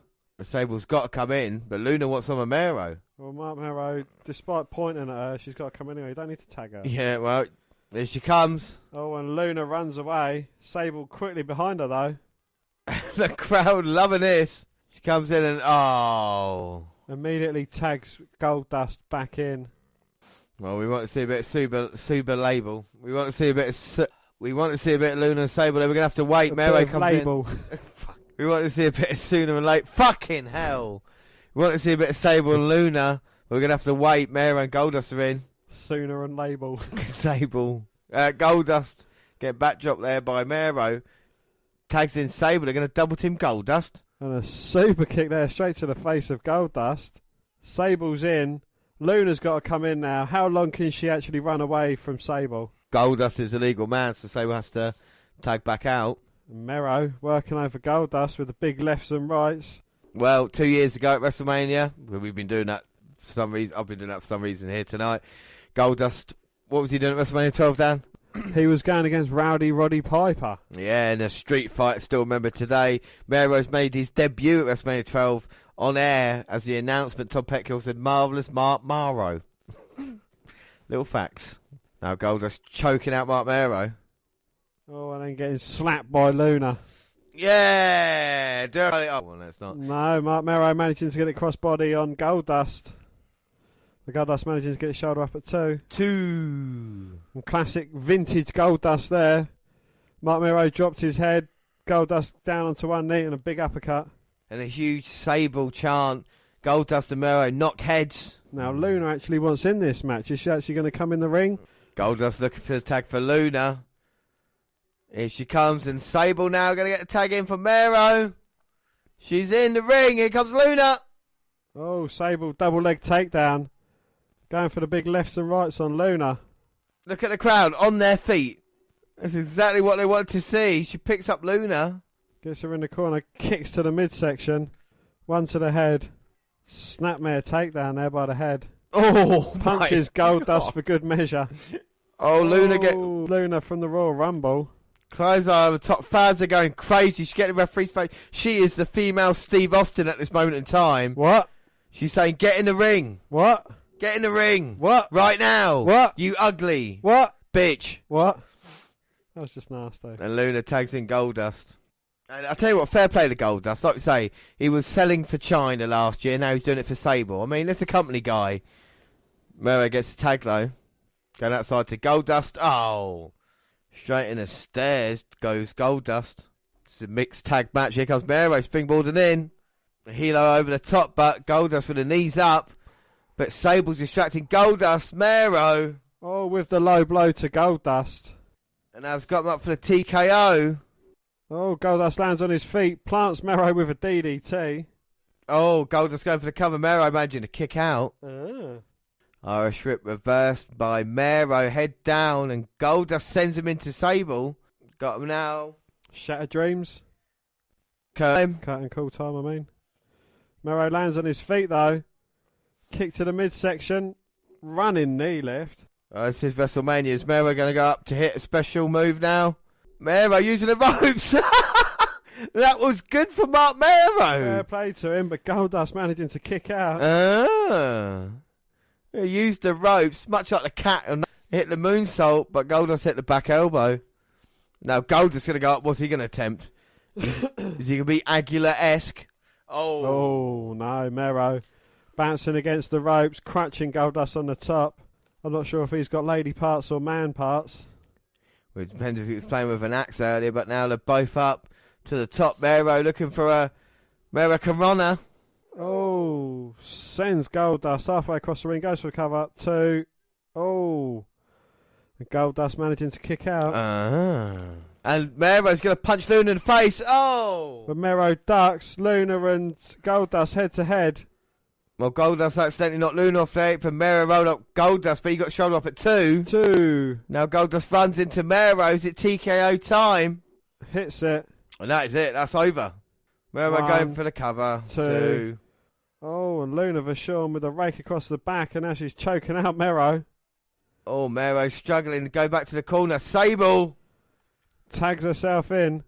She goes for the cover on Goldust. Referee's not even looking. Oh no, Luna Low's going to go up to the top. Sable's got the cover. Luna's going to attack her. And Luna off the top, splashing Goldust. And here comes Sable's got Luna in position. Sable bomb. Got her up. Turn down. Sable bomb. 2. Oh, but Luna managing to kick out. Oh, it's Luna right to the eye of Sable. And now she's pissed off a very dangerous woman in Luna. Well, her dad is Mad Dog Vachon or Butcher Vachon or something Vachon. Yeah, Mad Dog Vachon with a fake leg. Diesel used. No, Shawn Michaels used it once on Diesel. Oh, double knees from Luna to the back of Sable's head. Well, going for a second time, but Sable moved out the... Luna bouncing off the ropes. I think Luna is quite attractive. Irish whip to Sable, turns it into a TKO, hits it on Luna. Bang! TKO on Luna. 1, 2, 3. Goldust not able to get in time. Well, Sable and Mero win. Sable's not happy. She's not happy at all. But what did you think of the match, Dan? You know, from context, I thought it was quite a good match for a mixed tag. You know, especially knowing the rivalry going into it, you can see it was a personal one. Sable wanted to get her hands on Luna, even though she got her for the pinfall victory. Sable still doesn't look happy. And, you know, for someone who's not gone through little or no training, you know, someone who's gone through little or no training in Sable, Luna helped her out a lot. Yeah. And made her look very impressive. Yeah, to be able to hit the powerbomb, you need all the help you can. And now Mero is getting the adulation by raising Sable's hand. So maybe their relationship is sorted out now. You know, Mero and Sable sort of things out. He's going to respect her maybe a little bit more. We don't know. Like I said, Sable's not happy, but she got all the help she could by Luna and Gold. What a match it was. The build up and we got a payoff, and that's what mattered the most, isn't it? You know, we got a payoff for it, which was Sable, TKO and Luna for the win. So I was quite happy with that. Indeed, yes. Oh no, Dan, it's not the Intercontinental title next. Tennessee Lee's introducing Double J, JEFF, JARRETT, Jeff Jarrett. Ain't he great? Coming out here with Jennifer Flowers. How much promo was spent on those fireworks alone? And Jennifer Flowers is going to be the guest ring announcer for our next match. But up next is Intercontinental title time. It's The Rock going against Ken Shamrock. Don't forget, if Rock gets disqualified, he loses the IC title. The thing I love about this is in the build-up to the match, we're going to see the chair shot heard around the world. This is one of my favourite chair shots of all time. Well, the Nation Music gladly cuts off Jennifer Flowers, trying to get Jeff Jarrett over. We are refreshed and ready to give you everything here. The Rock's coming out with the rest of the nation. And you've got The Rock coming out with other members of the nation. You've got Kama Mustafa and, of course, the world's strongest man, Mark. So, yes, they say all the members of the nation are out here. And Jeff Jarrett's still waiting for it. No Farouk, though, at this moment in time. But we see a chair shot that we all love. Dan, what have you thought? Well, let's just watch chair shot first. It's one of my favourite things. And, of course, last Monday as well, The Rock is the chairman now. Fuck it. Indeed, yes. You know, the build-up to this match is not only The Rock versus Ken Shamrock for the IC title, it's, of course, the fractures within the Nation of Domination as well. You know, you saw the Rock accidentally hitting Farouk with the steel chair. You know, you saw that brutal chair shot that Ken Shamrock took to the head. Well, sent him to the paramedics and he'll be ready tonight to win the Intercontinental title. Here comes the world's most dangerous man. Ready for business. I've been really impressed with Ken Shamrock, what we've seen of him since we've started watching it, week in, week out, since the start of this year, and Shamrock's running to the ring. He wants a bit of the Rock. Oh, blocking the Rock's first attack, and it's just Shamrock all over. And the Rock gets Irish whipped and back elbow by Shamrock. Rock dodges it, ducks a clothesline, but gets caught by the big kick. Clothesline over the top now. And the Rock turned inside out by Shamrock. Well, Jeff Jarrett's getting out of here with Tennessee Lee and Mark Tardis. They're going to go, and Shamrock checking with the referee, seeing what's going on. Carmen making sure. The Rock doesn't want any of this. This is Shamrock's big opportunity. They said the Rock thought 2 weeks ago Shamrock wouldn't make this event, and he's here now. And he's chasing down the Rock. He wants his hands on his first title. Outside of the ring, Shamrock the Rock bringing it now, Intercontinental title on the line. Shamrock's back in. These two young stars will surely, don't call me Shirley, lead the way into the millennium for the WWF. Rock gets Irish whip reversal. Throws Shamrock into the corner, but comes out with a head of steam, takes down the Rock, follows up with a second clothesline. The Rock's not sure which direction to go in. Oh, nice kick by Shamrock. Now he's got him straight right hands to the Rock's head. The referee's asking him to break it. Please break it. And look how crazy Shamrock is. The primal scream from Shamrock. And the Rock, like, grabbing the trunks, throwing Shamrock to the outside. Distracting the referee. Well, you got D'Lo and Mark Henry out there. And one thing you can notice, we'll do it after the match, but Shamrock sent him to the stairs. And the Rock now seems to be in control of this as he tells the crowd what he thinks of them. Kicking away at the head of Shamrock. Like we said, we've seen the rise of the Rock, haven't we, these past few months, getting all his catchphrase, completing it tonight. We smell what you're kicking, and as I say that, the Rock is basically backing me up here. Looking for the people's elbow. Hits it onto the heart of Shamrock. Goes for the cover, 2. But Shamrock managing to kick out. Weirdly, I'm seeing a lot of similarities with Chris Jericho and The Rock that I never thought I would see. I never realised how close they were. Back like 2000, The Rock is a main event star, isn't he? It's just weird what they do for the next year or so. Not concentrating on that, though. We're concentrating now, and Shamrock throws The Rock to the outside. And Karma saying to him, get up. You can see the mess made by China earlier. Yeah, she did. Alright, there's lots of white stuff everywhere. Maybe they raided Sable's purse. Maybe they did. Shamrock, though, he's not snapped as he's got a chair. He can get disqualified here. Shamrock can't win doing this. Referee knows it. Oh, Shamrock pushes the referee away. Rock's got the chair. Oh! Chair shot straight to the face of Shamrock. Home run. Rock's going for the cover. 1, 2.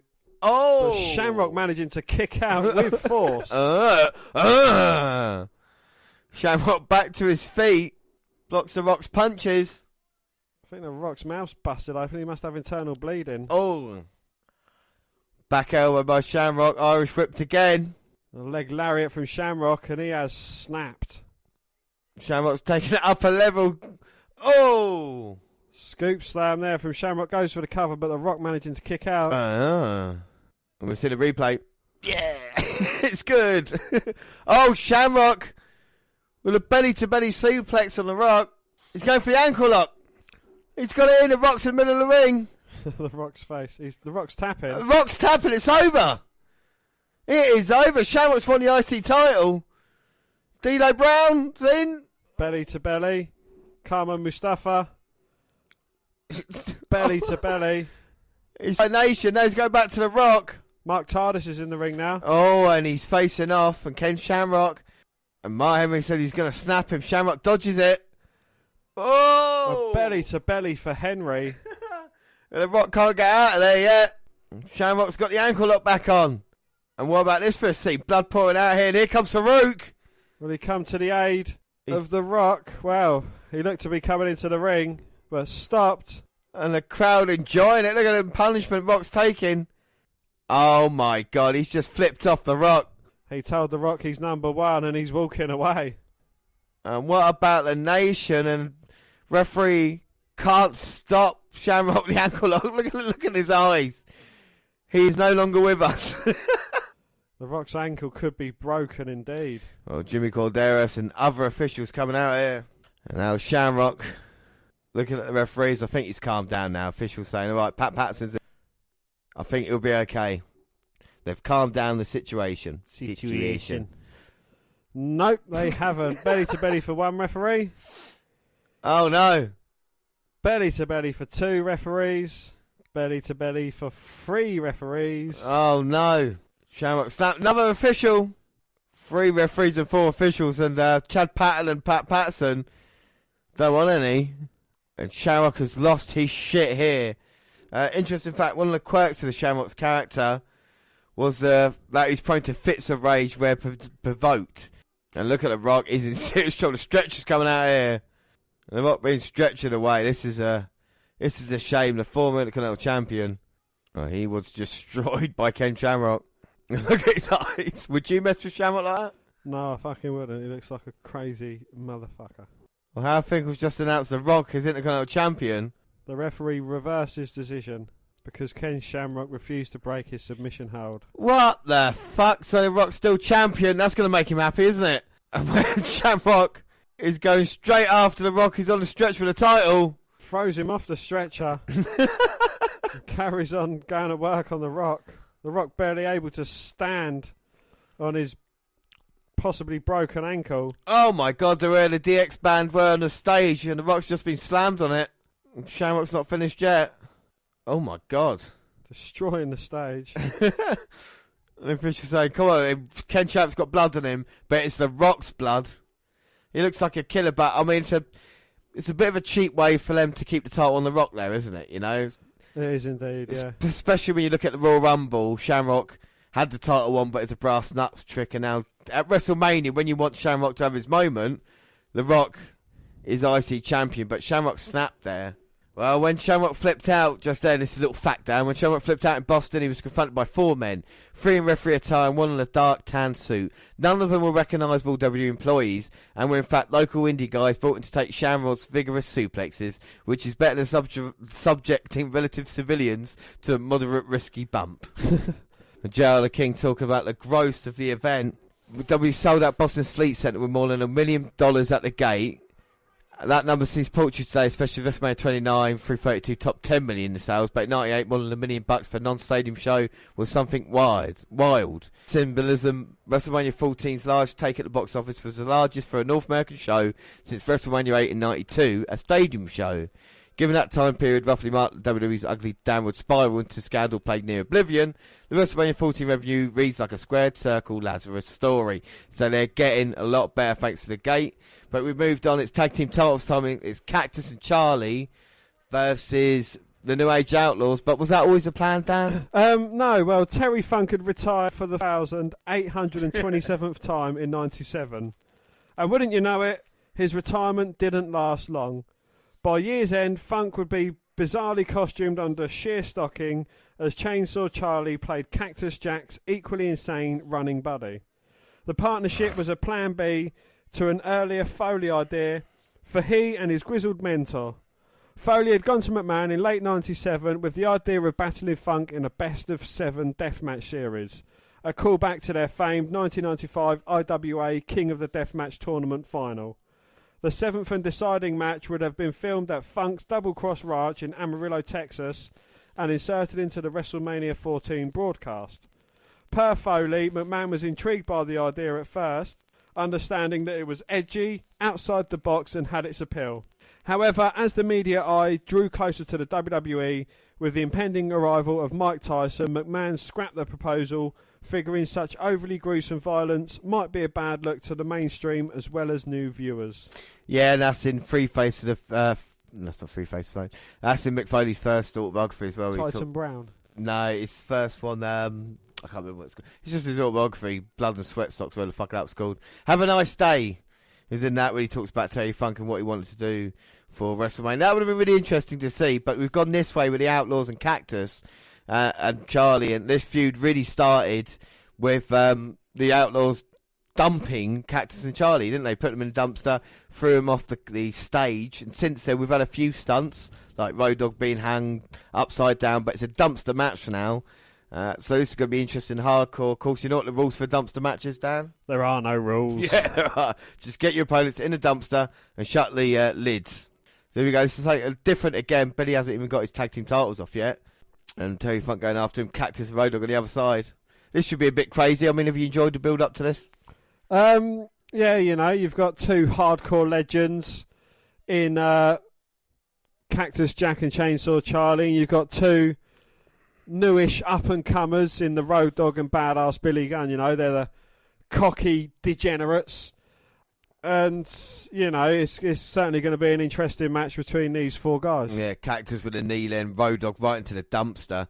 Like I said, the Outlaws beating LOD, shaving off their mohawks and stuff, with the help of DX, of course, but we've seen that. No respect towards Cactus and Terry Funk. So it's a good matchup, like we say, but because you've got the kind of young upstarts versus the hardcore legends, and Road Dogg's going to try and be dumped in the dumpster. I just want to talk about setting quickly, because the entranceway is no different to a normal pay-per-view we've seen this year, is it? You know, No Way Out pay-per-view and the Rumble. No. It's the same set. There's not really gone... Does it take away from the event, from WrestleMania, that hasn't got a good entranceway? I don't really think it does, you know, as long as the stuff that you focus on in the ring is up to par. I don't think it really matters too much. Do you think they make too much of a big deal of it? Do you think they make a big deal of it now, or do you think they have to because it's just a stadium? Fuck it. Cactus looked to Cannonball Road Dogg. Billy drop-kicked his partner out of the way. Yeah, Cactus Jack hit the dumpster. Yeah, do you think because it's stadiums and stuff, they have to make a big deal of it now? Or do you think it's like... Because last year, the ramp was ridiculous for WrestleMania, wasn't it? WrestleMania, what was it, 33? Yeah. Yeah, you know, they do have a ridiculous ramp on some WrestleManias. And I think it is, but again, with the size and the capacity of the stadium, you know, that they have to have quite a long entranceway to fit all the fans in. Yeah, I'm still enjoying the action, even though, the entranceway is probably not great, but we've got the band there, so it's a little something different, isn't there? And Chainsaw Charlie just got backdropped into the dumpster by Billy Gunn. And, Cactus Jack, he's just been given a side Russian leg sweep into the dumpster. Billy Gunn's busted open already. We also notice a lot more photographers and people at ringside because, of course, we'll see it a lot in the main event as well. Mike Tyson's involvement. A lot of people wanted some of the action. And now Funk and Cactus's head are stuck in the dumpsters. And they're just bringing the lids down. They're going to try and get Jack and Funk in the bins. Well, Cactus Jack's in there. So all that's left is Funk and Billy saying, look at this. Ripping Funk's t-shirt off and just snapping his chest. He said, come on, you motherfucker. Funk gets thrown in. All they got to do is close the lids and it's game over. And they're taking their time, and this is it now. Cactus is up. He's got the mandible claw on the Road Dogg. And Billy Gunn doesn't realise. He's got one for Billy Gunn as well. Billy turned right into it, Mr. Arse on his trunks. Now Road Dogg's getting dragged into the dumpster. Oh, here comes Chainsaw. And is that a bacon tray right to Billy Gunn's face? I believe it was, yes. Well, this is not over. This is a hardcore casket match. It is pretty much, isn't it? Cheap way.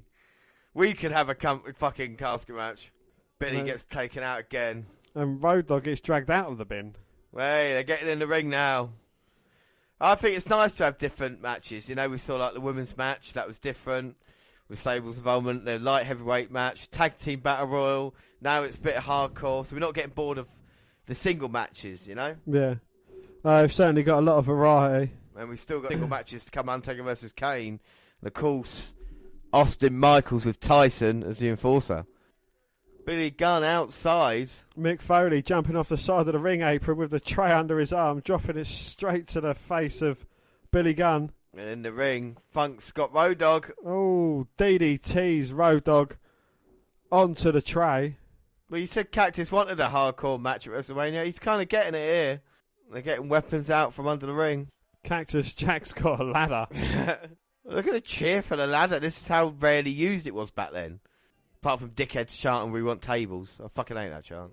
Let them have the match and tell the story. And what the hell is Cactus doing? Well, he's climbing the ladder, but he's not going to get a belt. Maybe he's trying to aim for Road Dogg. Uh-oh, Billy's in. A low blow to Funk. And he's dragging Cactus off the ladder. And now Billy's going up to meet Cactus. Both sides of the ladder. Road Dogg's got the tray into Funk. No! Oh! And Billy Gunn and Cactus Jack over the top rope off the ladder, both landed in the dumpster. Fair play there to Billy Gunn to take the bump. I know with Cactus is probably going to do it. Road Dogg's like, oh my God, I think he's dead. Fair play to the Outlaws. Bad ladder. Get that out of the way. Billy's getting back in. Heading towards the trash can. And now, oh my God, remember this. Watch the back. So if Terry Funk's back's clear at the moment. And now they're going to powerbomb him in. And you see the size of the bruise once he gets out. He has just died. They have powerbombed him in. They can't shut the doors down. Because they've been folded in. Yeah. Dog 420 and Mr. Arse going after Cactus. This is the Attitude Era right here. We're getting this more and more. Just turned up week in, week out. Indeed, yes, and there are no rules, so anything goes. And they're going to the back. And we get a lovely shot of the fans. A lot of Austin 316 t-shirts. Well, if you a replay of the Cactus and Billy Bump, that's almost TLC-esque, if you know what I mean by that. Yeah. The lid was closed. Oh, we're in the back now. Oh my God, I don't know if it's a kitchen area, wherever it is. Foley's getting taken out by a stack of trays. And it's all sharp metal objects here. Gerald Briscoe saying, you can't do this, guys. Police don't know what's going on either. Both men Irish whip Foley into a stack of gigantic bottles, or have they shrunk? And the bottles are normal size. Yeah, they got that kind of miniature ray. That's the bit we didn't see when they cut to the crowd. Honey, I Shrunk the Tag Team Champions. And they're down at the moment. There's a fault truck there. I know how to operate it, boys and girls. Oh, Hey. where did Terry Funk come from? Double arm DDT. Oh! And he's making sure the lift works, picking up Billy, and now Road Dogg's on that pallet. And the tag champs are on the forklift. And Terry Funk knows exactly what he's doing. Oh, look, there's another dumpster. Bit tilt. Yeah, Tilt forward. Get your tilt on. Shake it. Shake it. Up and down. Oh, they're going in. Here goes Road Dogg. Billy, slowly but surely. Don't call me Shirley, but he's in the bin. All they need to do is get the lid closed. Come on, you son of a bitch. You're shouting Cactus. And shut the lid. And he's got it up, and now he's going to... oh, my God. He's going to fault truck them. He's going to leave them in there. And Chainsaw Charlie punching away at the dumpster. Look at the bruise there, see? Fucking hell. And you see the size of that welt. That was a powerbomb into the dumpster. But yes, we have new tag team champions, Dan. Cactus and Charlie have done it. Wow. What a entertaining scrap that was. That was certainly a battle. Fair play. Cactus and Chainsaw, after being written off, have come back and won tag team titles here. I mean, what match next month at Unforgiven? We're going to have Terry Funk and Cactus versus the LOD. Well, unbelievable stuff. And Jerry, Laura, and Jim Ross are here. And tell you what, Dan, this has been one of the most fun WrestleManias I've watched in a while. And already we are on to the co-main event. WrestleMania 14 is Undertaker versus Kane. And we've been watching this build-up for so long. Let's have a look at this video quickly. The resurrection of a damned soul. The torment of a troubled past. Born of the same blood. Two brothers. Now the story must be told. Undertaker! You burned the funeral home to the ground! You're a murderer! You killed your family, Undertaker! You're a murderer! I know it! You're a murderer! Tell the truth! I'll kill you right now if you tell the truth! Kane told me! Kane told me! He's alive! Kane is alive, Undertaker! Your brother Kane is coming! You, Undertaker, are gonna burn in hell! You'll burn in hell!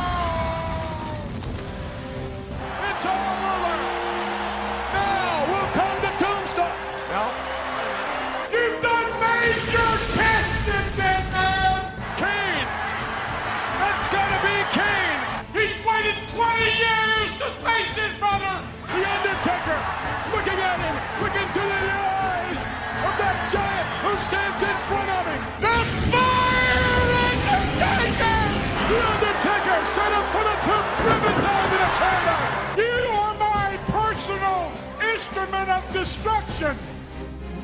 An instrument that Paul Bearer vowed would destroy each superstar.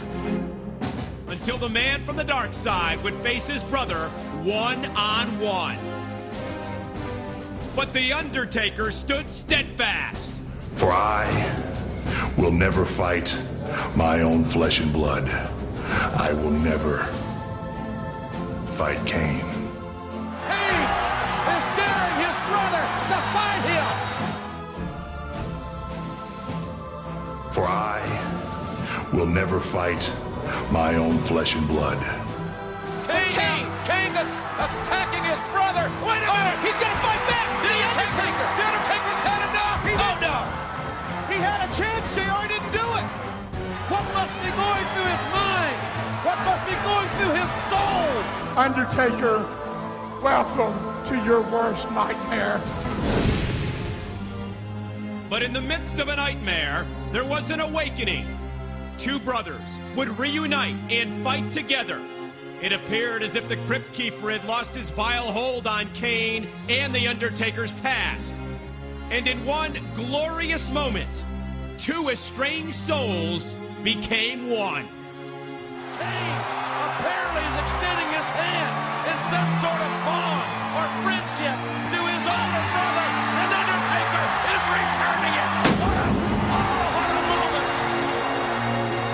But the eternal flame was merely a smokescreen as Paul Bearer and Kane's wicked plot of deception was unleashed on the Phenom. Oh no! Wow! Come on! No, damn it! Kane is assaulting his brother! We thought he could not help it! A choke slam into the casket! And the lid is shut! What are they doing? Kane and myself locked the Undertaker in his casket. What is that? Is that gasoline? I don't know what it is. Paul Bearer handing the matches to Kane. The towering inferno! The casket's on fire! The Undertaker is in the casket! Undertaker is gone and never to return.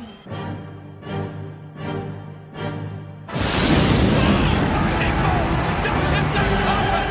Kane, welcome to hell. You're not the Phenom anymore! I will walk straight through the fires of hell to face you, Kane. You stepped right back into an inferno, Undertaker!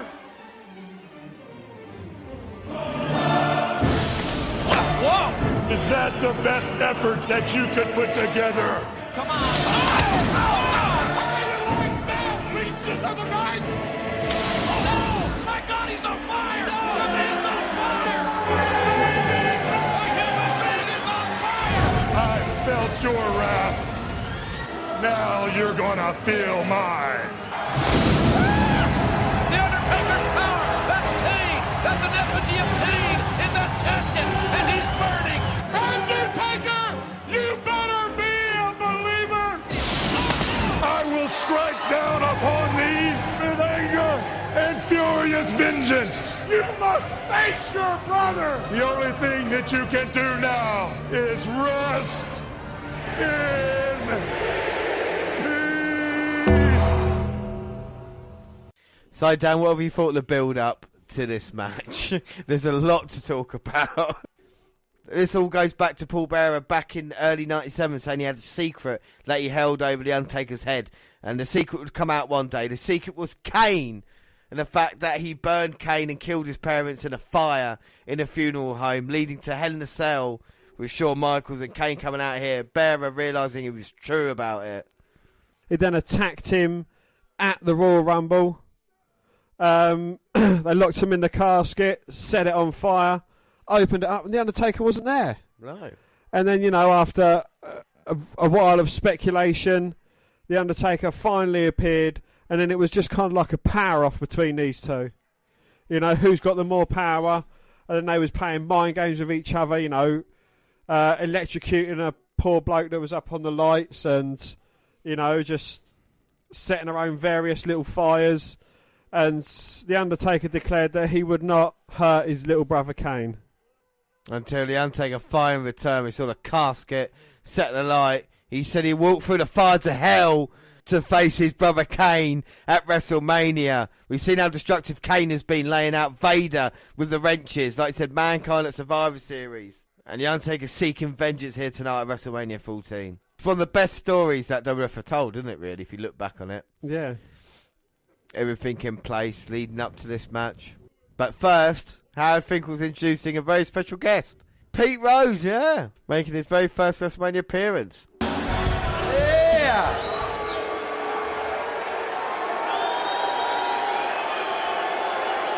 That's up, Last man. time I was here, we kicked your ass! What? That's the way to make friends there, Pete.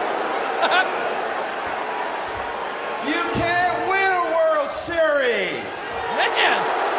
Wow.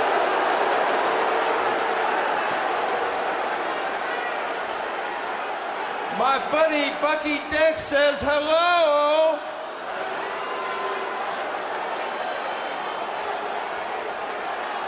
You know, I left tickets for Bill Buckner, but he couldn't bend over to pick them up. Man! How about it? Speaking of the World Series and the great tradition here in Boston with the Red Sox. What do they call it? The Curse of the Bambino. Right here. The City of Losers. Easy. King, How did you about help? it? Did you prep Pete Rose? Well, we did have a couple of photos made before the matches.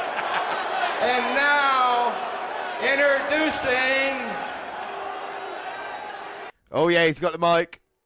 I bet he's going to endear himself to the crowd. Curse of the Bambinos when Boston Red Sox sold Babe Ruth to the New York Yankees back in 1916 or whatever it was. 19-6. Yeah, and since then, Boston Red Sox hadn't won the World Series up to this point. Stretched 100 years, but like 2004, they finally did it, beating the Yankees. But the lights have gone out, and that only means one thing. It's gotta be Kane. Or the Well, I can hear the Kane's music and the It's red light. gone red. Yeah. Walking through hellfire and brimstone. With Paul Bearer, his dad, by his side. So we didn't have any fireworks in the start, but they're giving us some now. Kane's grabbed Pete Rose by the throat. Got him turned upside down. Tombstone pile driver for Pete Rose. Pete Rose has been tombstone here. And Kane's become a good guy.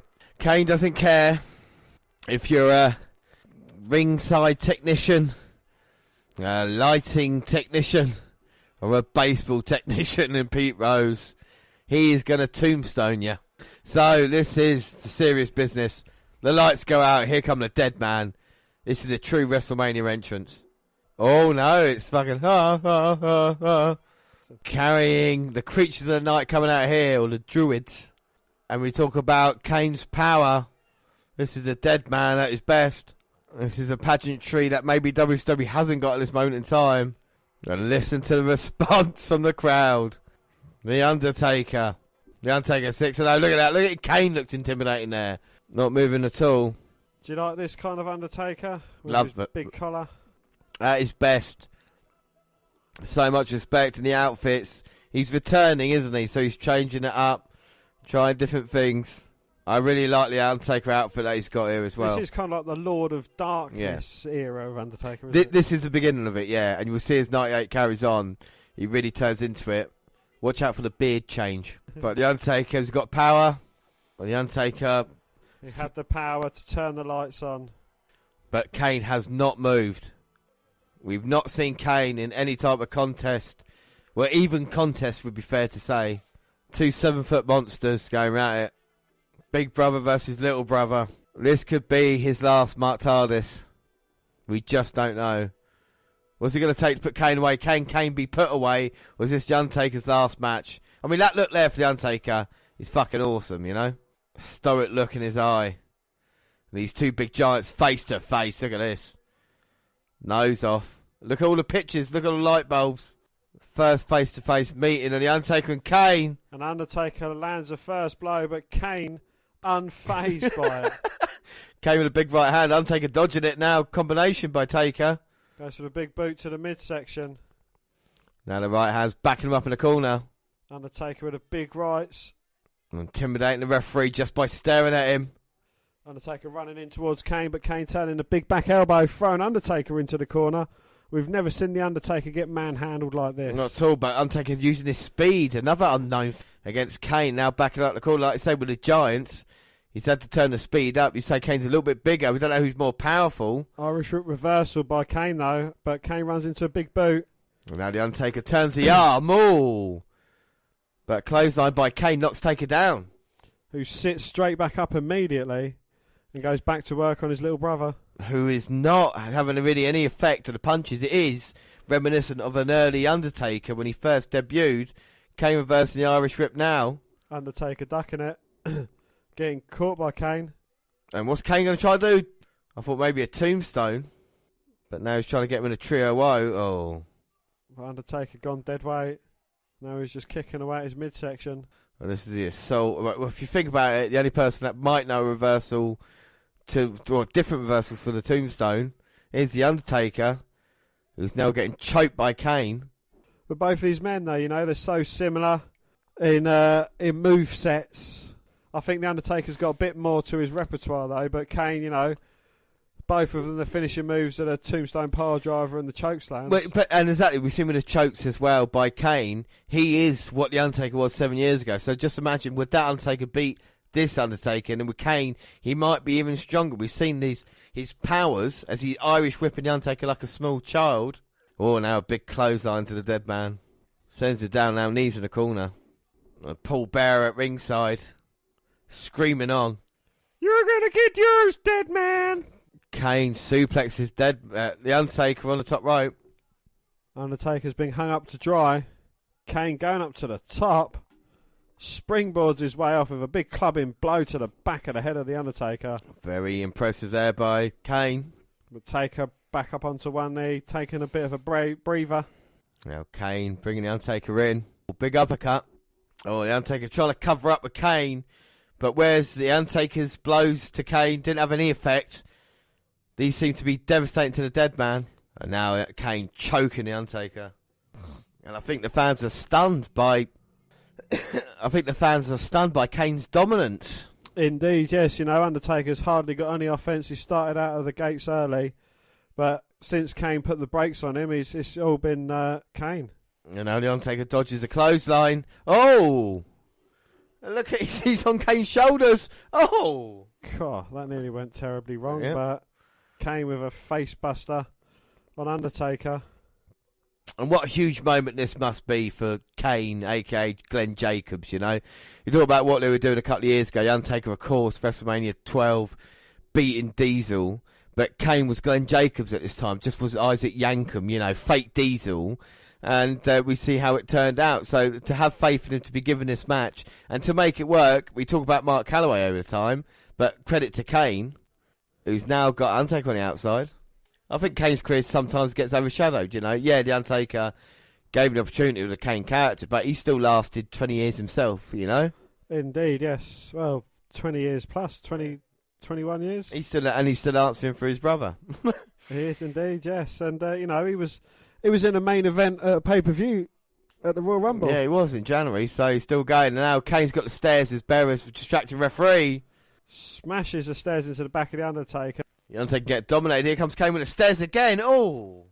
And Kane relentless in his assault on the Undertaker. Gets back in the ring to stop the count. And he's intimidated referee. Here comes Paul Bearer. Oh. Come on, Paul. There's a few things I believe, and that's not Paul Bearer's offence on Kane. I think the referee's seeing it, but realising Bearer not really doing much, if you know what I mean. Now Kane's going to bring the Undertaker into the ring the hard way. Oh, suplexes him in.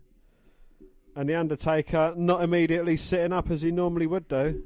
And this is Paul Bearer's, you know, it goes back even further when you think about it, because obviously Paul Bearer knew Undertaker from an early age, coming in when he debuted, but he turned his back on him back in 96 with Mankind, and now using Kane to finally one-up the Undertaker. I think Bearer has pulled off a masterstroke, and this is going to be the end of the dead man here tonight. I mean, look how dominant Kane is. If this was a boxing match, it'd be stopped. Taker's trying to cover up. No help whatsoever. Oh, Irish trip to the corner, trying to come out and close on Kane, but Kane unresponsive. A kick to the midsection, Undertaker running the ropes. Oh, but gets cut of Kane. Uh-oh. Choke slam. Uh-oh. This could be it. 1, 2. Oh! But Kane pulling the Undertaker's head up. And no one has ever done that to the Undertaker. All since at WrestleMania, by the way. No. And he wants to hurt him a bit more, so he puts him in that sleeper. You can't kill what is already dead. Saying to don't, crowd, creatures of the night, don't get behind the Undertaker. Just wearing him down. And Kane still wearing down the Undertaker. Is this the only way to defeat the man at WrestleMania? Well, it seems that way. Undertaker's been dominant at WrestleMania up until this point, and all of a sudden Kane, like I said, has got his number. Whether that's Paul Bearer, I don't know, but the Undertaker's trying to make a comeback now.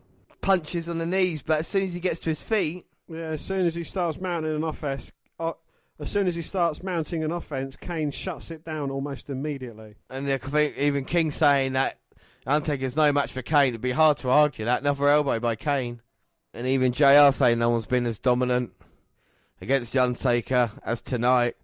Kane is taking it easy at this point as well. Undertaker slowly gets to his feet. Undertaker grips on. Maybe one last gasp to try and get out of this. Oh! Dumps Kane to the outside, but he pretty much lands on his feet. Kane straight back up again, but knocked down. 3-4 punches. Now the Undertaker, big boot. Oh, sends Kane down, but he lands on his feet yet again. And the Undertaker can take a high risk now. Oh, but Kane literally sidestepping and just splatting Undertaker onto the Spanish announce table. Hugo Sabinovich, literally in slow motion, falls backwards on his chair. Absolute perfection. He was still trying to call the action as well, bless him. Oh, si, signore.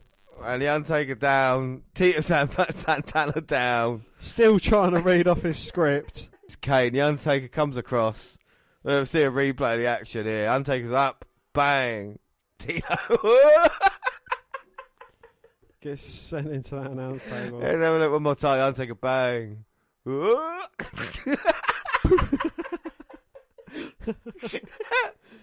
Oh, dear me.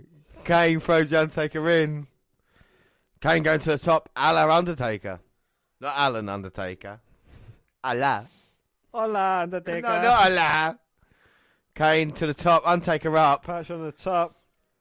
Big clothesline takedown from the big red machine. Well, unfortunately, I think this is now academic, my dear Watson.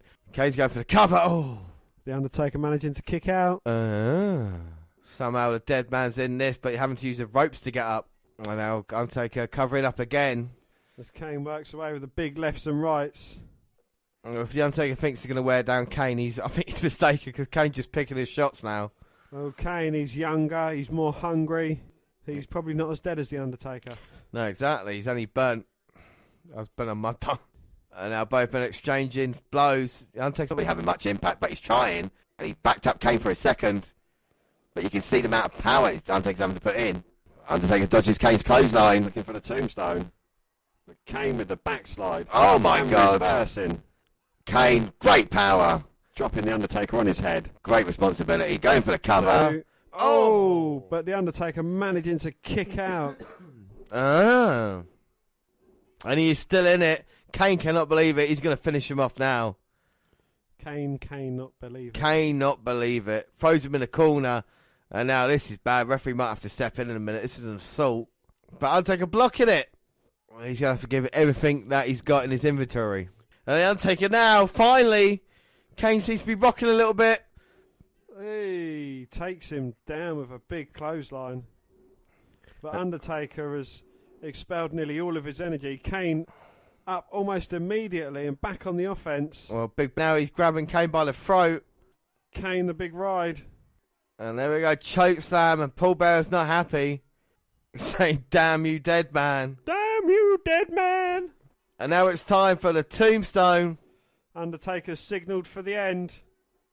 Oh, fucking hell. Jesus, I'd rather Kane give me a tombstone than Undertaker. Nearly broke Kane's neck. 1, 2. Oh. But Kane kicking out. Ah. Both men have kicked out of the tombstone. Ah. And no one has ever seen anybody kick out of The Undertaker's tombstone before? Let's collapse that. Oh, my fuckery. Undertaker drops the leg across the throat of Kane. Kane sits back up. Undertaker loads him up again for the tombstone. Second tombstone. 1, 2. Oh! And again, Kane managing to kick out of the tombstone. Well, you're going to give Paul Bearer a heart attack. He looks like he's going to have a coronary. How tough is Kane? Kane! Screw you, dead man! And Kane, unbelievably back to his feet after 2 tombstones taken off the top. Clothesline takedown off the top. And that was a thing of beauty. And Kane just sitting straight back up again. And now The Undertaker, one last time. Third time lucky for The Undertaker. Oh! Tombstone. He's going to go hook the leg this time. 1, 2, 3. Yeah. Gets it. Kane gets shoulder up. Second later, but The Undertaker goes 7-0 at WrestleMania. Very impressive. And chairs in there now. Paul Bearer throws it in. The streak is still alive. And the dead man beats Kane, but it took 3 tombstones. And I look at Bearer. Fat kicks to Undertaker. Taker back up. Big right hand knocking the walrus down. But there's nothing left in the tank of The Undertaker, and Kane is back to his feet. And Paul Bearer telling Kane exactly what to do. The third tombstone. Kane's delivered tonight. On The Undertaker on the chair. God almighty. And Undertaker's head bouncing off the chair like a basketball off the parquet flooring. Well, I've seen wars between small countries were better than this, what we've seen here. 3 tombstones to keep, well, I say to keep Kane down for free. To keep him down for free. Kane is up. He walks away like a monster. Dan, what do you think of the match? I thought it was bloody brilliant. You know, Kane looking as unstoppable as I think I've ever seen him in his career. And The Undertaker still pulled out the victory, and even though he got tombstoned onto a steel chair, he's sitting up, and I think he's going to go backstage and chase Kane down. Yeah, this the battle by The Undertaker tonight, but this war between Kane and The Undertaker is still ongoing, isn't it? In 6 WrestleMania's time, they will meet again. My God, so that means, Dan, there is only one match left, and that is for the WWF Championship, the most prestigious prize in the sports entertainment business, and it's going to be Shawn Michaels, the champion, defending against the Royal Rumble winner, Stone Cold Steve Austin, with Mike Tyson as a special enforcer. Are you ready? May I present to you the enforcer, the baddest man, the baddest man, the baddest man. Oh, that's gonna leave a mark for sure. Unquestionably, the baddest man on the planet, Iron Mike Tyson. Break it down.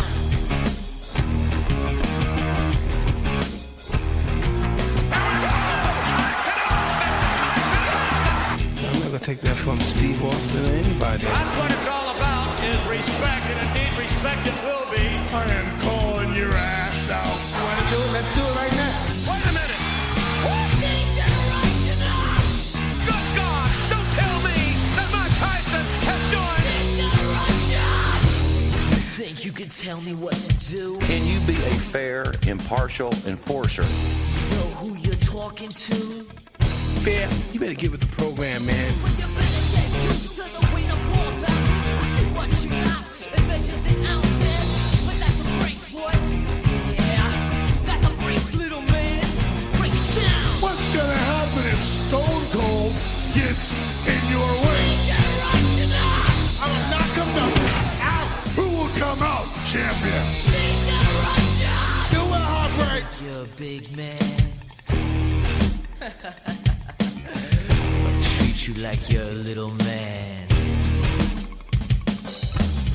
And after WrestleMania, who will still be the baddest man on the planet? I will heartbreak.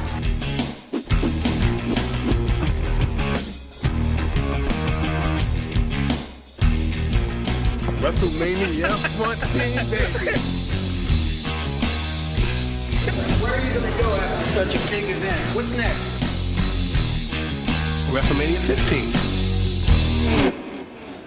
So the build up to this match, we've just seen the video, all to DX music. It's all about the baddest man on the planet, the baddest man on the planet. The baddest man on the planet, Iron Mike Tyson. And as we see, Mike Tyson come to the ring with a couple of officials to make sure they don't do anything stupid. Like rape a woman Yeah, he's getting played down by the DX band. But, I mean, we saw Austin and Tyson on Raw, didn't we? We saw the altercation that we had, the mainstream media here wanting to know what happened between the two. Then Tyson H became Tyson, incredibly joining D-Generation X. Who would have thought that? Michaels getting the one up on Austin with the sweet chin musics and knocking him out cold twice. Tyson says if Austin gets in his way tonight, he's going to knock him out. And Heartbreak is leaving with the WF title. It all stacks up against the Rattlesnake, Stone Cold, Steve Austin. Which way will it go tonight? We saw him knocking out Bruno. We saw him knocking out all these other guys. It's been a year since he bit Holyfield. It's not very impartial, is it, coming out of DX, crotch chopping, and Marvin Hagler's there tonight. Big match music. We saw the Funky WrestleMania sign. That's a fucking great pic. We saw the Funky WrestleMania picture, but now we hear the music. It means there's a big match coming. We see Austin. Look at the cheer. And listen to the roar of the Boston crowd as Stone Cold Steve Austin makes his way out here. It's been an 8-year journey to get to this stage, but his main event at WrestleMania, he wants that WF title. Will this be a passing of the torch? Michaels said he won't lay down for Shawn Michaels.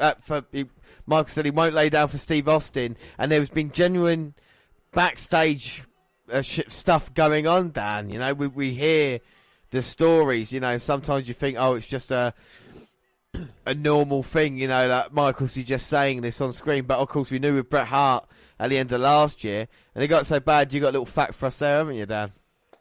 I have indeed, yes. Well, the Undertaker was prepared to confront Michaels if he tried anything funny. The old Heartbreak Kid adage of not laying down for anybody extended to Michaels' real-life attitude. He was already viewed as petulant, somewhat uncooperative prior to Montreal, and that incident did zero favours for his fragmented image. WrestleMania 14 was clearly Steve Austin's time to reign as company flag bearer, and thus Michaels was going to have to take the fall. It's been noted by Jim Cornette and strongly implied by Austin himself that The Undertaker taped up his fist before Michaels' entrance and waited by the curtain. This was done to let Michaels know that if he did anything to avoid doing right by Austin and the company, he was in for a world of pain. Michaels' version of events doesn't include the fist taping, but does admit that The Undertaker told everybody that if the ending didn't go down correctly, he absolutely would have pummeled Shawn as soon as the dust settled. That is so interesting to think, you know, respect there that they had. The Undertaker's locker room leader. And you got to think with Shawn, you know, not only he's put in a bad mood, he's in a bad back. He's got a bad back, and he's just said to the camera, "This is for you, Earl." Reverend Earl Hebner's unfortunately struck down with illness, heart-related problems. So they can't be at WrestleMania. That's why Mike Chioda, referee, and of course screwed Bret Hart at Survivor Series. So there's always a double meaning to that. But the injury is so bad. This is Michael's last match for 4 years, so you've got to take that into account. He's not wrestled since the injury at Rumble, has he? You know, we've not seen him. We've seen him a couple of times, sweet chin music, Steve Austin, but apart from that. And he even looks old coming out here. As Austin come out, he got in Tyson's face. Going to go down later. Michaels come out to the DX music, China and Triple H. He's ready for this one, though, isn't he? He's certainly pumped and ready for this match. He's got a serious look at his face. I say he looks old. He's aged a lot. In just the past couple of months. He's the heartbreak old man.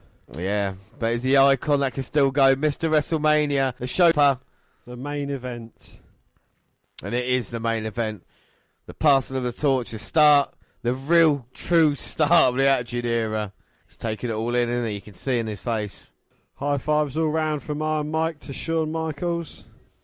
And there we go. They've got the winged WF title that Shawn Michaels brings to the ring.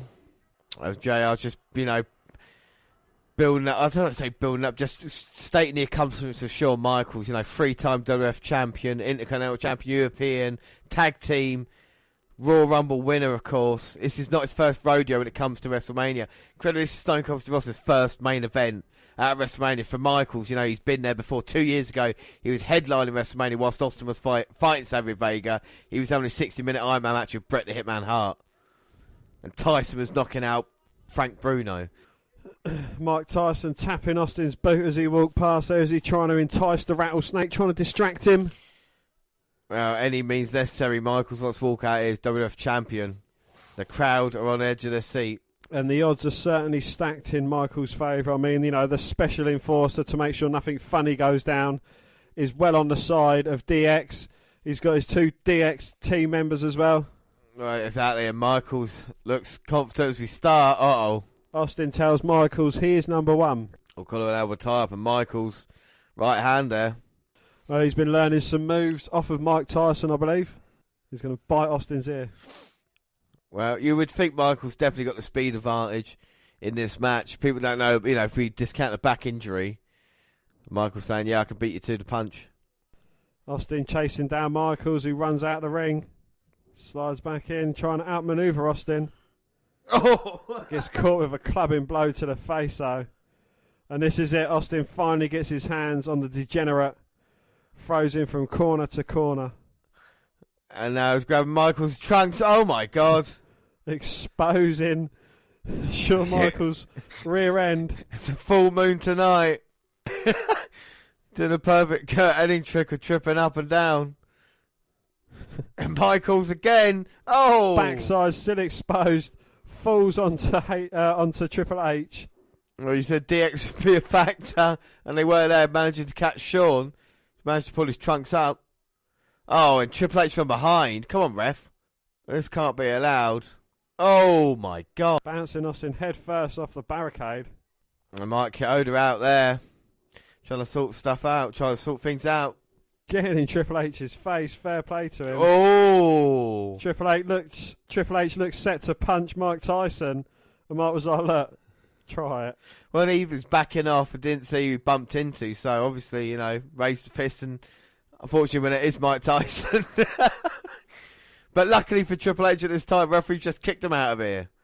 Chyna's still around, though. Well, no, Chyna's been kicked out as well. Oh, both Helmsley and Chyna have been kicked out from ringside. Tyson's not happy, but Michael's trying to capitalise on it. Indeed, yes. Michael's still got the odds stacked in his favour, though, with Tyson in his corner. Austin chasing down Triple H, helping him on his merry way. Definitely making sure he's not coming back, but Michaels cuts him off. And he's grabbing a bit of... Oh! Symbols. Bum. Smash. It comes crashing down on Steve Austin. Triple H throws a bottle at Austin, but I think that's just pissed off the rattlesnake. Whip. Oh! Reversed into the dumpster that was destroyed in the Tag Team Championship match earlier on. And now Shawn Michaels bringing Steve Austin back to the ring. Finally, these two men back in the ring. Michaels now, look at that, agility managing to jump all the way to the top. Oh, he gets caught in a midsection by Austin as he comes down. And now Irish Whip. Michaels, fucking hell. Turned upside down, and if his back weren't hurting before, it certainly is now. It is. He must be in agony wrestling through this. Austin picks him up, Irish Whip. Oh, inverted atomic drop. Goes for the cover, but Michaels managing to kick out. Now Austin's got the hand of Michaels. He's twisting away at it. And now Austin twisting the arm. Michaels. Right hand to the face. Oh, Michaels dodging that one. Austin picking him up. Oh! Clotheslines him over the top rope. But Michaels managing to kick out. And now Austin. What's up, love? Austin's got Michaels. Michaels dodging it. Stunner! Oh, Michaels backing out though and getting out of harm's way. Well, you say that on the apron. Oh, but not far enough because Austin knocks him off the apron head first into the announce table. Well, you saw the Spanish announce table get destroyed earlier. And Austin saying to Tyson to get out of the way. And now Austin, measuring the elbow. It's 34 inches. It's like Buff Bagwell and Scott Steiner on Nitro. Austin throws him back in. Austin's got him elbow to the back, cover, but Michael's still getting the shoulder up. And Austin's in full control now. No. Just wearing the Heartbreak Kid down. Oh, Michaels getting to his feet like, oh. Jaw-breaking Steve Austin. And now Michaels got Austin and the ring post. Oh! Austin wise to that, pulls Michaels face first into the ring post. Austin's got Michaels. Whoa, nearly. Bounce him off the barricade. And now Austin got him on the barricade. No! Oh, Michaels reverses it, sends Austin straight over into the fans. When we talk about Shawn Michaels' injury in this, Steve Austin is still recovering from major neck surgery. Major neck surgery? Not even neck surgery. Oh. And Michaels rings Austin's bell, sends him back into the fan area there. And the fans fully behind the rattlesnake, chanting Austin's name as he tries to recover and get back onto Shawn Michaels. And now Michaels throws Austin back in. Big double axe smash. And now over the top of him, mounting him. You see the pain Michaels in. But he's raining down on punches. Oh, the pain is certainly etched on Michaels' face. Michaels now backing Austin up in a corner. Austin's not even defending himself. This is sick. And Michaels as well, as he slams Austin down. You can see him constantly holding his back. Oh, and Michaels telling the crowd what he thinks of him. Oh! Double leg takedown by Austin, punching away at Michaels. How dare you steal my salute? Oh, Michaels eliminated from the Royal Rumble. Sorry, Dan, that's your line. And Austin's just eliminated Michaels from the Royal Rumble. Goes down onto them, wait for Finn Matson. James, tell me just how thin line. I can't even do that. That's my bit, yeah. Dan, tell me how thin those mats really are. They are wafer thin, James. I mean, mere micromillimeters thick. Well, Austin now is in serious trouble because Michaels has got his leg where he wanted to do earlier and he's wrapped it around the ring post once. Wrapped it around the ring post twice. And Austin's left knee is being assaulted. Austin's leg is in serious trouble. Michaels just bouncing Austin's knee off the mat. Trouble, trouble, trouble. Again, we reiterate, this is Austin's biggest match to date. Off the back of his Royal Rumble win, facing the World Heavyweight Champion Michaels on the grandest stage of them all. And Michaels working away on Austin's left leg. So when he's got his knee brace on, Mike Tyson's there and he's instigating Austin as well. And Tyson looking on now. Michaels, even though he's in pain, he's in top of this match, working on the leg of Steve Austin. You notice he's not lifting Austin to slam him, he's just dropping him down to the mat. Looking for the figure four perhaps. But Austin fights out, kicks Michaels into the ring post, rolls him up for a 2 count. 2. And HBK straight back to work on Austin's left leg. Well, Michaels took a lot of punishment in this match, but now finally getting his own way in. And we talk about big match Michaels. He's beating all the guys that are over in WCW now. You know, you Scott Halls, your Kevin Nashes, your Bret Harts, your Kurt Hennings. Michaels with a baseball slide sending Austin over the announcer's table. And Mike Tyson saying, well, suck it. Oh, and Tyson throwing Austin back into the ring, helping him out, giving him a wedgie on the way. Oh, exactly, yeah, make sure he's got back in the ring all right. Austin furious by that, going after Tyson. But Michaels with a chop block as Austin was distracted. And now Michaels going to add insult to injury. Figure 4 leg lock. He's got it locked in. Austin's writhing in pain. And Michaels using the ropes and Tyson's allowing it. Tyson loving it. Going for the count. Oh, no. Austin gets his shoulder up. Now using the top rope to get leverage. Mike Coulter noticing there's the ropes are trembling at this moment in time. Austin's trying to reverse the pressure, though. And Michaels keeping it on. Can he get it turned over? He's fighting and fighting. Michaels trying to stop it from happening. But the will of Austin, and he reverses all the pressure onto Michaels. And look at Michaels' face now. I'll tell you what, it's been a war between these two men. Tyson watching on as well. Showing me potato salad. Oh, and Austin overcome. Fighting back with a big right hands. Double leg takedown. Oh. A move that doesn't work. Catapults him into the corner. Rolls him up. 1, 2. Oh. But Michaels managing to kick out. Oh my God. And Austin now Irish whipping Michaels. Reversal. Michaels catches him in the sleeper.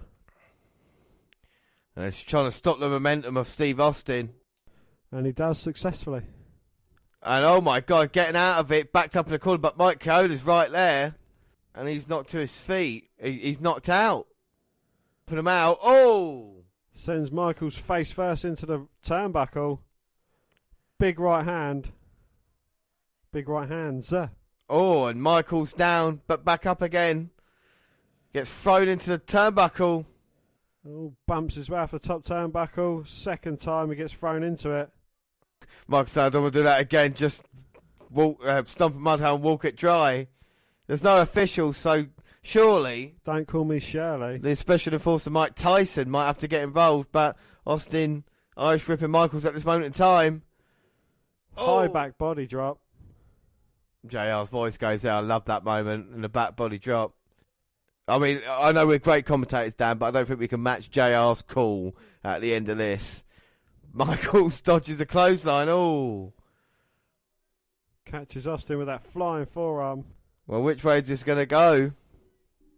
Both men down. Both men at. Uh-oh. Michaels up, not nipping up, or did he? He nipped up. Michaels nipping up. Has adrenaline taken over? Has it alleviated his back problems? Well, he says he's a main event. He says he's the icon that can still go. And at this moment in time, he's proven it. Nipping up with a bad back. Going all the way to the top. He is the showstopper.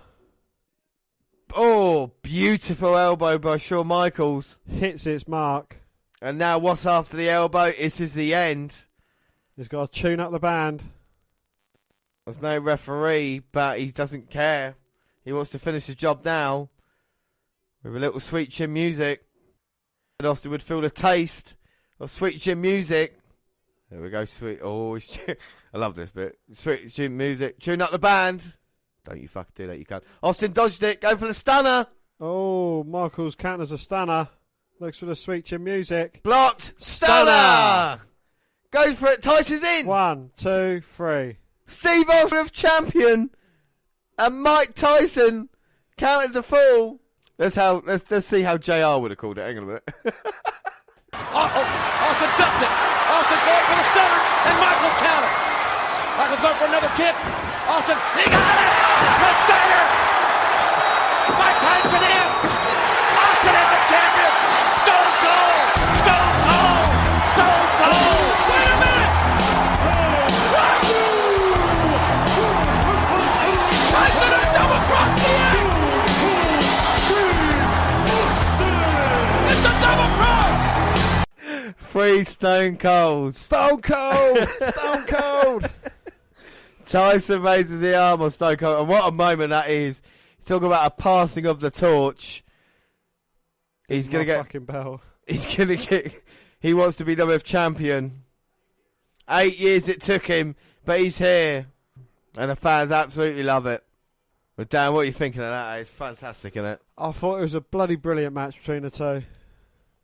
The odds seemed stacked in Michael's favour, but Austin overcome all the odds, and with the help of a bit of Mike Tyson, manages to win his first WWE Championship. Michaels did the right thing. He didn't. He laid down for Steve Austin, and now Austin has got a Austin 316 t-shirt. He throws it to Tyson. What's Tyson going to do? Nah, come on. No, he is. Mike Tyson holding a lofty t-shirt, kind of accepting Stone Cold. And look at Shawn. What must he think? He's just been knocked out with a Stone Cold Stunner. He wakes up, sees Tyson brandishing the Austin 316 top. Mike, what are you doing? He made the count. And, well, Michael's poking the bear at the moment. So what are you doing? Throws away the t-shirt. Michaels hits Tyson, and Tyson knocks him out. Well, as JR says it best, Tyson, right hand. Michaels is knocked out cold, raises the arm of Steve Austin. What a way to finish a pay-per-view, a happy ending.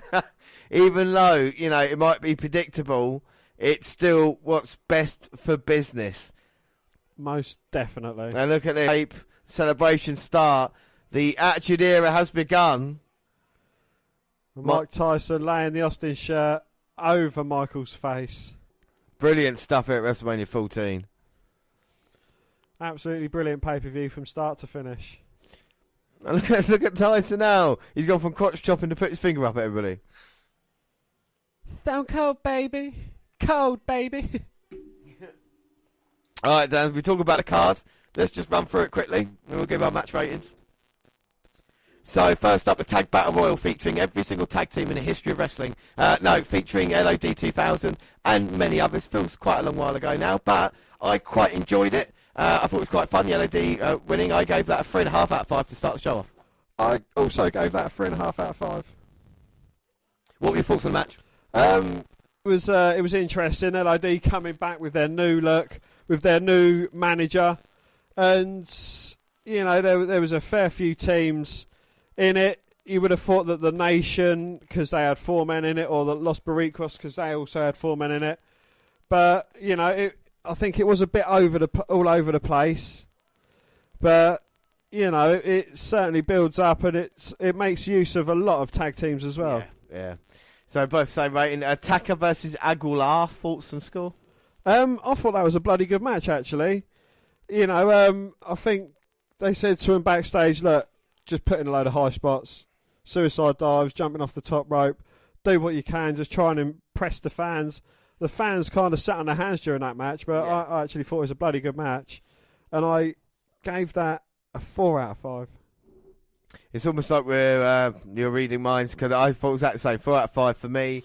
I thought it was a great match. It's nice to have a different style. We had the Tag Team Battle Royal, and then we had the kind of cruiserweight / light heavyweight title match. And I really enjoyed it. Both men brought it, you know. Really, really good stuff. Really good. 4 out of 5 for me, yeah. Next match, Triple H versus Owen. Bit of a disappointment, but if you put to play the other outside factors, obviously WWF management hating Owen Hart, and also the injury from him, I gave credit where credit was due there. Even though it was stupid finish with China getting involved, I still gave it a 3 out of 5. Yes, James, you must have copied me, because I also gave that a 3 out of 5. You know, I don't see I know the point in having China locked up to Sergeant Slaughter and trying, you know, try as she might to help help Triple H, but she done it right in front of him, and yet nothing happened from it. Yeah, I know. For me, I just thought, you know, it was kind of ridiculous and, you know. But the match itself between the two of them, it wasn't too bad. You know, you could see Owen Hart was a bit apprehensive after his having his leg cast taken off that day.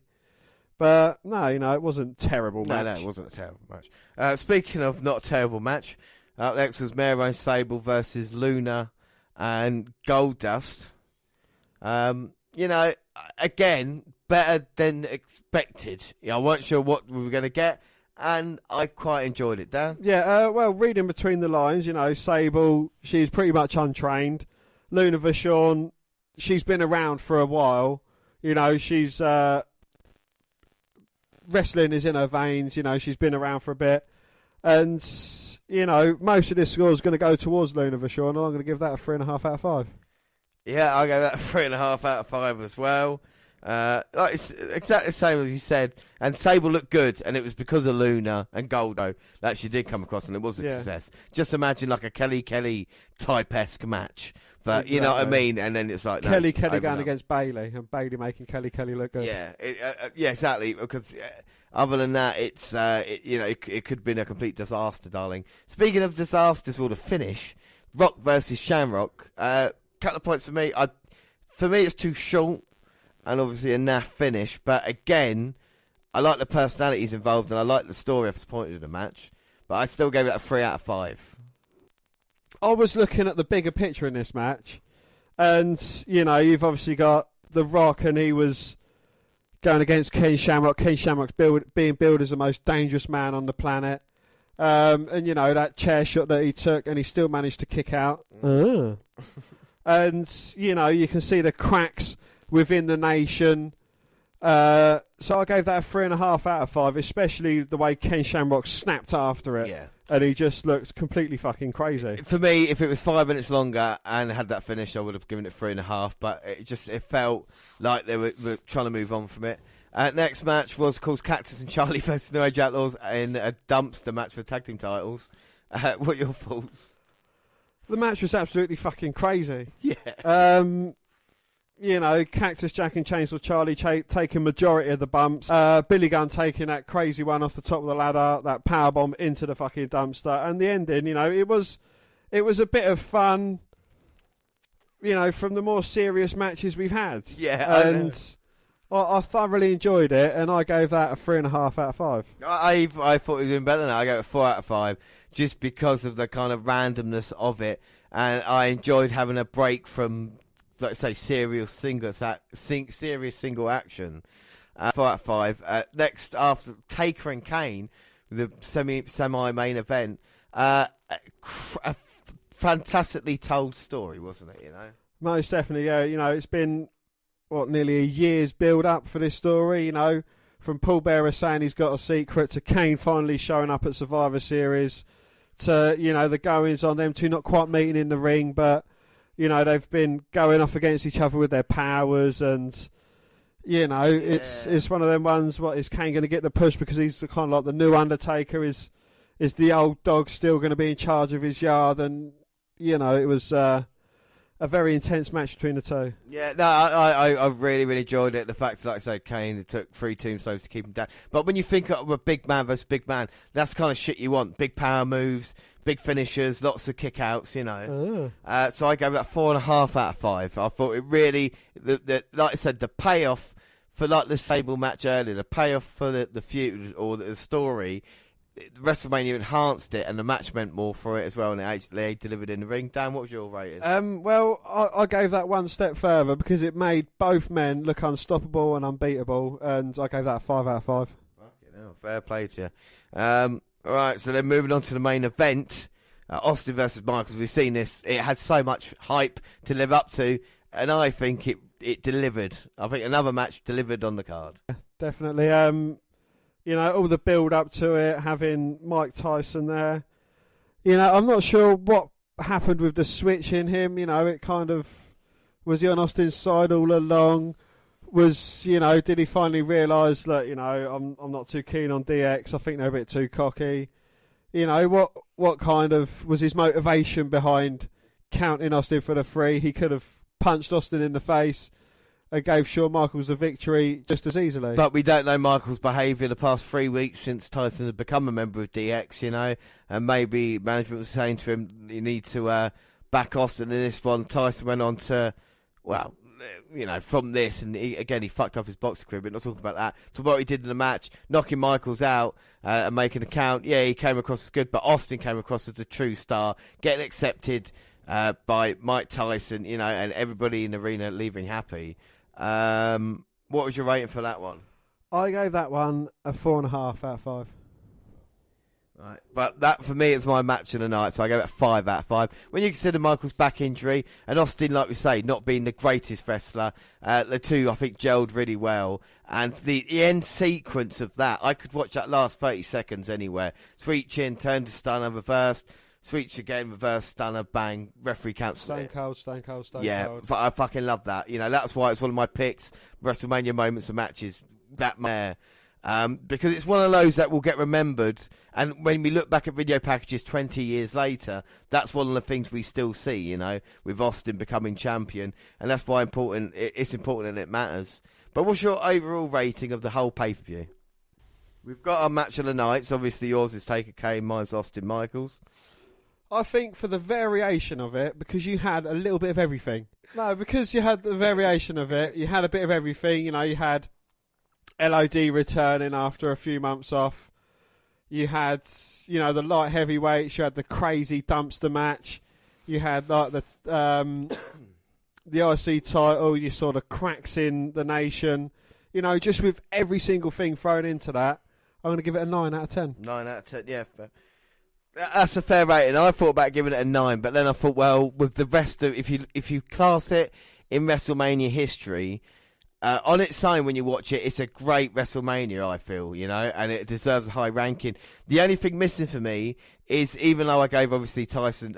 Michaels Austin 5 out of 5. There is no classic WrestleMania match that stands out. There's not one match you go, oh, like Steamboat or Macho or Angle and Michaels at WrestleMania. There's not one match you say, this is it. There's moments, like the moments, you know, Tyson and stuff like this, but no real classic. But I gave that an 8.5 out of 10. It's one of my favourite WrestleManias personally, and I can't wait. This time next year, we're going to be sitting down watching WrestleMania 15, which was my first live WrestleMania.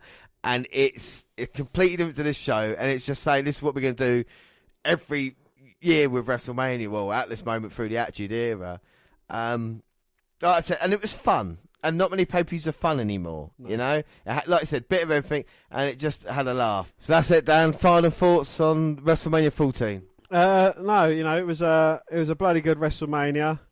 Thoroughly enjoyed it from start to finish. You know, it's one I've seen a few times before. And no doubt I'll see it a few times again. Yeah. We've had title changes. We've had some crazy matches, some crazy moments. And, yeah, you know, it's just... I like the way the stories have kind of all been wrapped up in a nice little bow, but it's still left some stories open. Yes, yeah. You know, that we've seen the culmination of the New Age Outlaws versus the old guys, and the old guys actually prevailed. We've seen the cracks forming in the nation. We've seen the Undertaker Kane match, the inception of it. We've seen the Austin Michaels match from the inception and how that all came about. And, you know, it's good to have all the insight to it as well. Yeah, and that's an excellent thing because we're going to, obviously, one of the most important nights now in WWE is the night after WrestleMania. And we're going to bring you the Raw to the night after WrestleMania, which is a huge one when you consider the stuff that happens on there. We'll bring that to you. It will be the week after our live shows. We'll do a WNR podcast extra or WNR podcast episode where we'll have not only the night after WrestleMania in 1998, but we'll review the night after WrestleMania in 2018 as well, and we'll wrap it up into one episode. We'll call it like the night after Mania, and we'll look at both. And we'll maybe not compare the two because it's a bit unfair with 98, isn't it? But still, there's a lot to happen. And of course, later in April, we'll have the WNR WWE versus WCW April, where we'll look at the 4, and we've got pay-per-views next month. Unforgiven for WWE and Spring Stampede for WCW that we'll be looking at as well.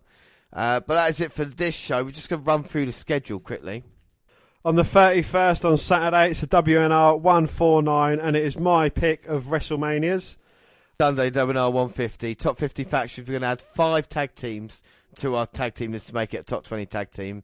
And then Monday the 2nd of April, we're going to release the Hall of Fame special, the Class of 2018. Have matches with Goldberg, Mark Henry, and of course other people like that. Our podcast extra, Wednesday the 4th, is the Mixed Match Challenge. Friday the 6th of April, we'll have the WNR 151, which will be the WWE Network review for April. We'll have 205 Live, NXT, all the latest rumours. That will start off our huge live weekend. Saturday on the 7th, it is our live NXT takeover event, and we're live from 11 o'clock. Sunday, WWE WrestleMania live kickoff, our first ever live kickoff. Don't forget, I can't wait. We're going to start at 10 p.m. for that one. 10. Contact us on Twitter at WWE Network Review or at Vince McDan, WWE. I'm at _Roland. I'm at _Roland. We've also got a friend on Twitter. We have his Mini Chris Benoit, and he's just trying to make the world a better place, and you can follow him at Mini Chris Benoit. Across all the Google platforms, the WWE Network Review on Google+. Send us an email at WNRpodcast@gmail.com. We're also on Facebook. Yes, Facebook. You can come and find our page and give us a like with the WWE Network Review podcast, or you can come and find me and add me as a friend. I am Vince McDan. Subscribe to our YouTube channel, WWE Network Review Podcast. We've got clips going up daily, like the sing-off results coming soon. And also podcasts at the same time to do other places like SoundCloud. On your phone. Also on Spreaker Radio, where we've got our live big weekend. Our live huge weekend. April 7th, April 8th, NXT TakeOver, WrestleMania. And Spreaker, Stitcher Radio and iTunes, where you can download, subscribe, breakdown, review there. But that is it. Like I say, our next show is Saturday, the WNR149, and it is your WrestleMania, my friend. So we look forward to that. I have been James Rowlands, and as always, joined by Dan White. Thanks for listening, everybody, and bye. Bye.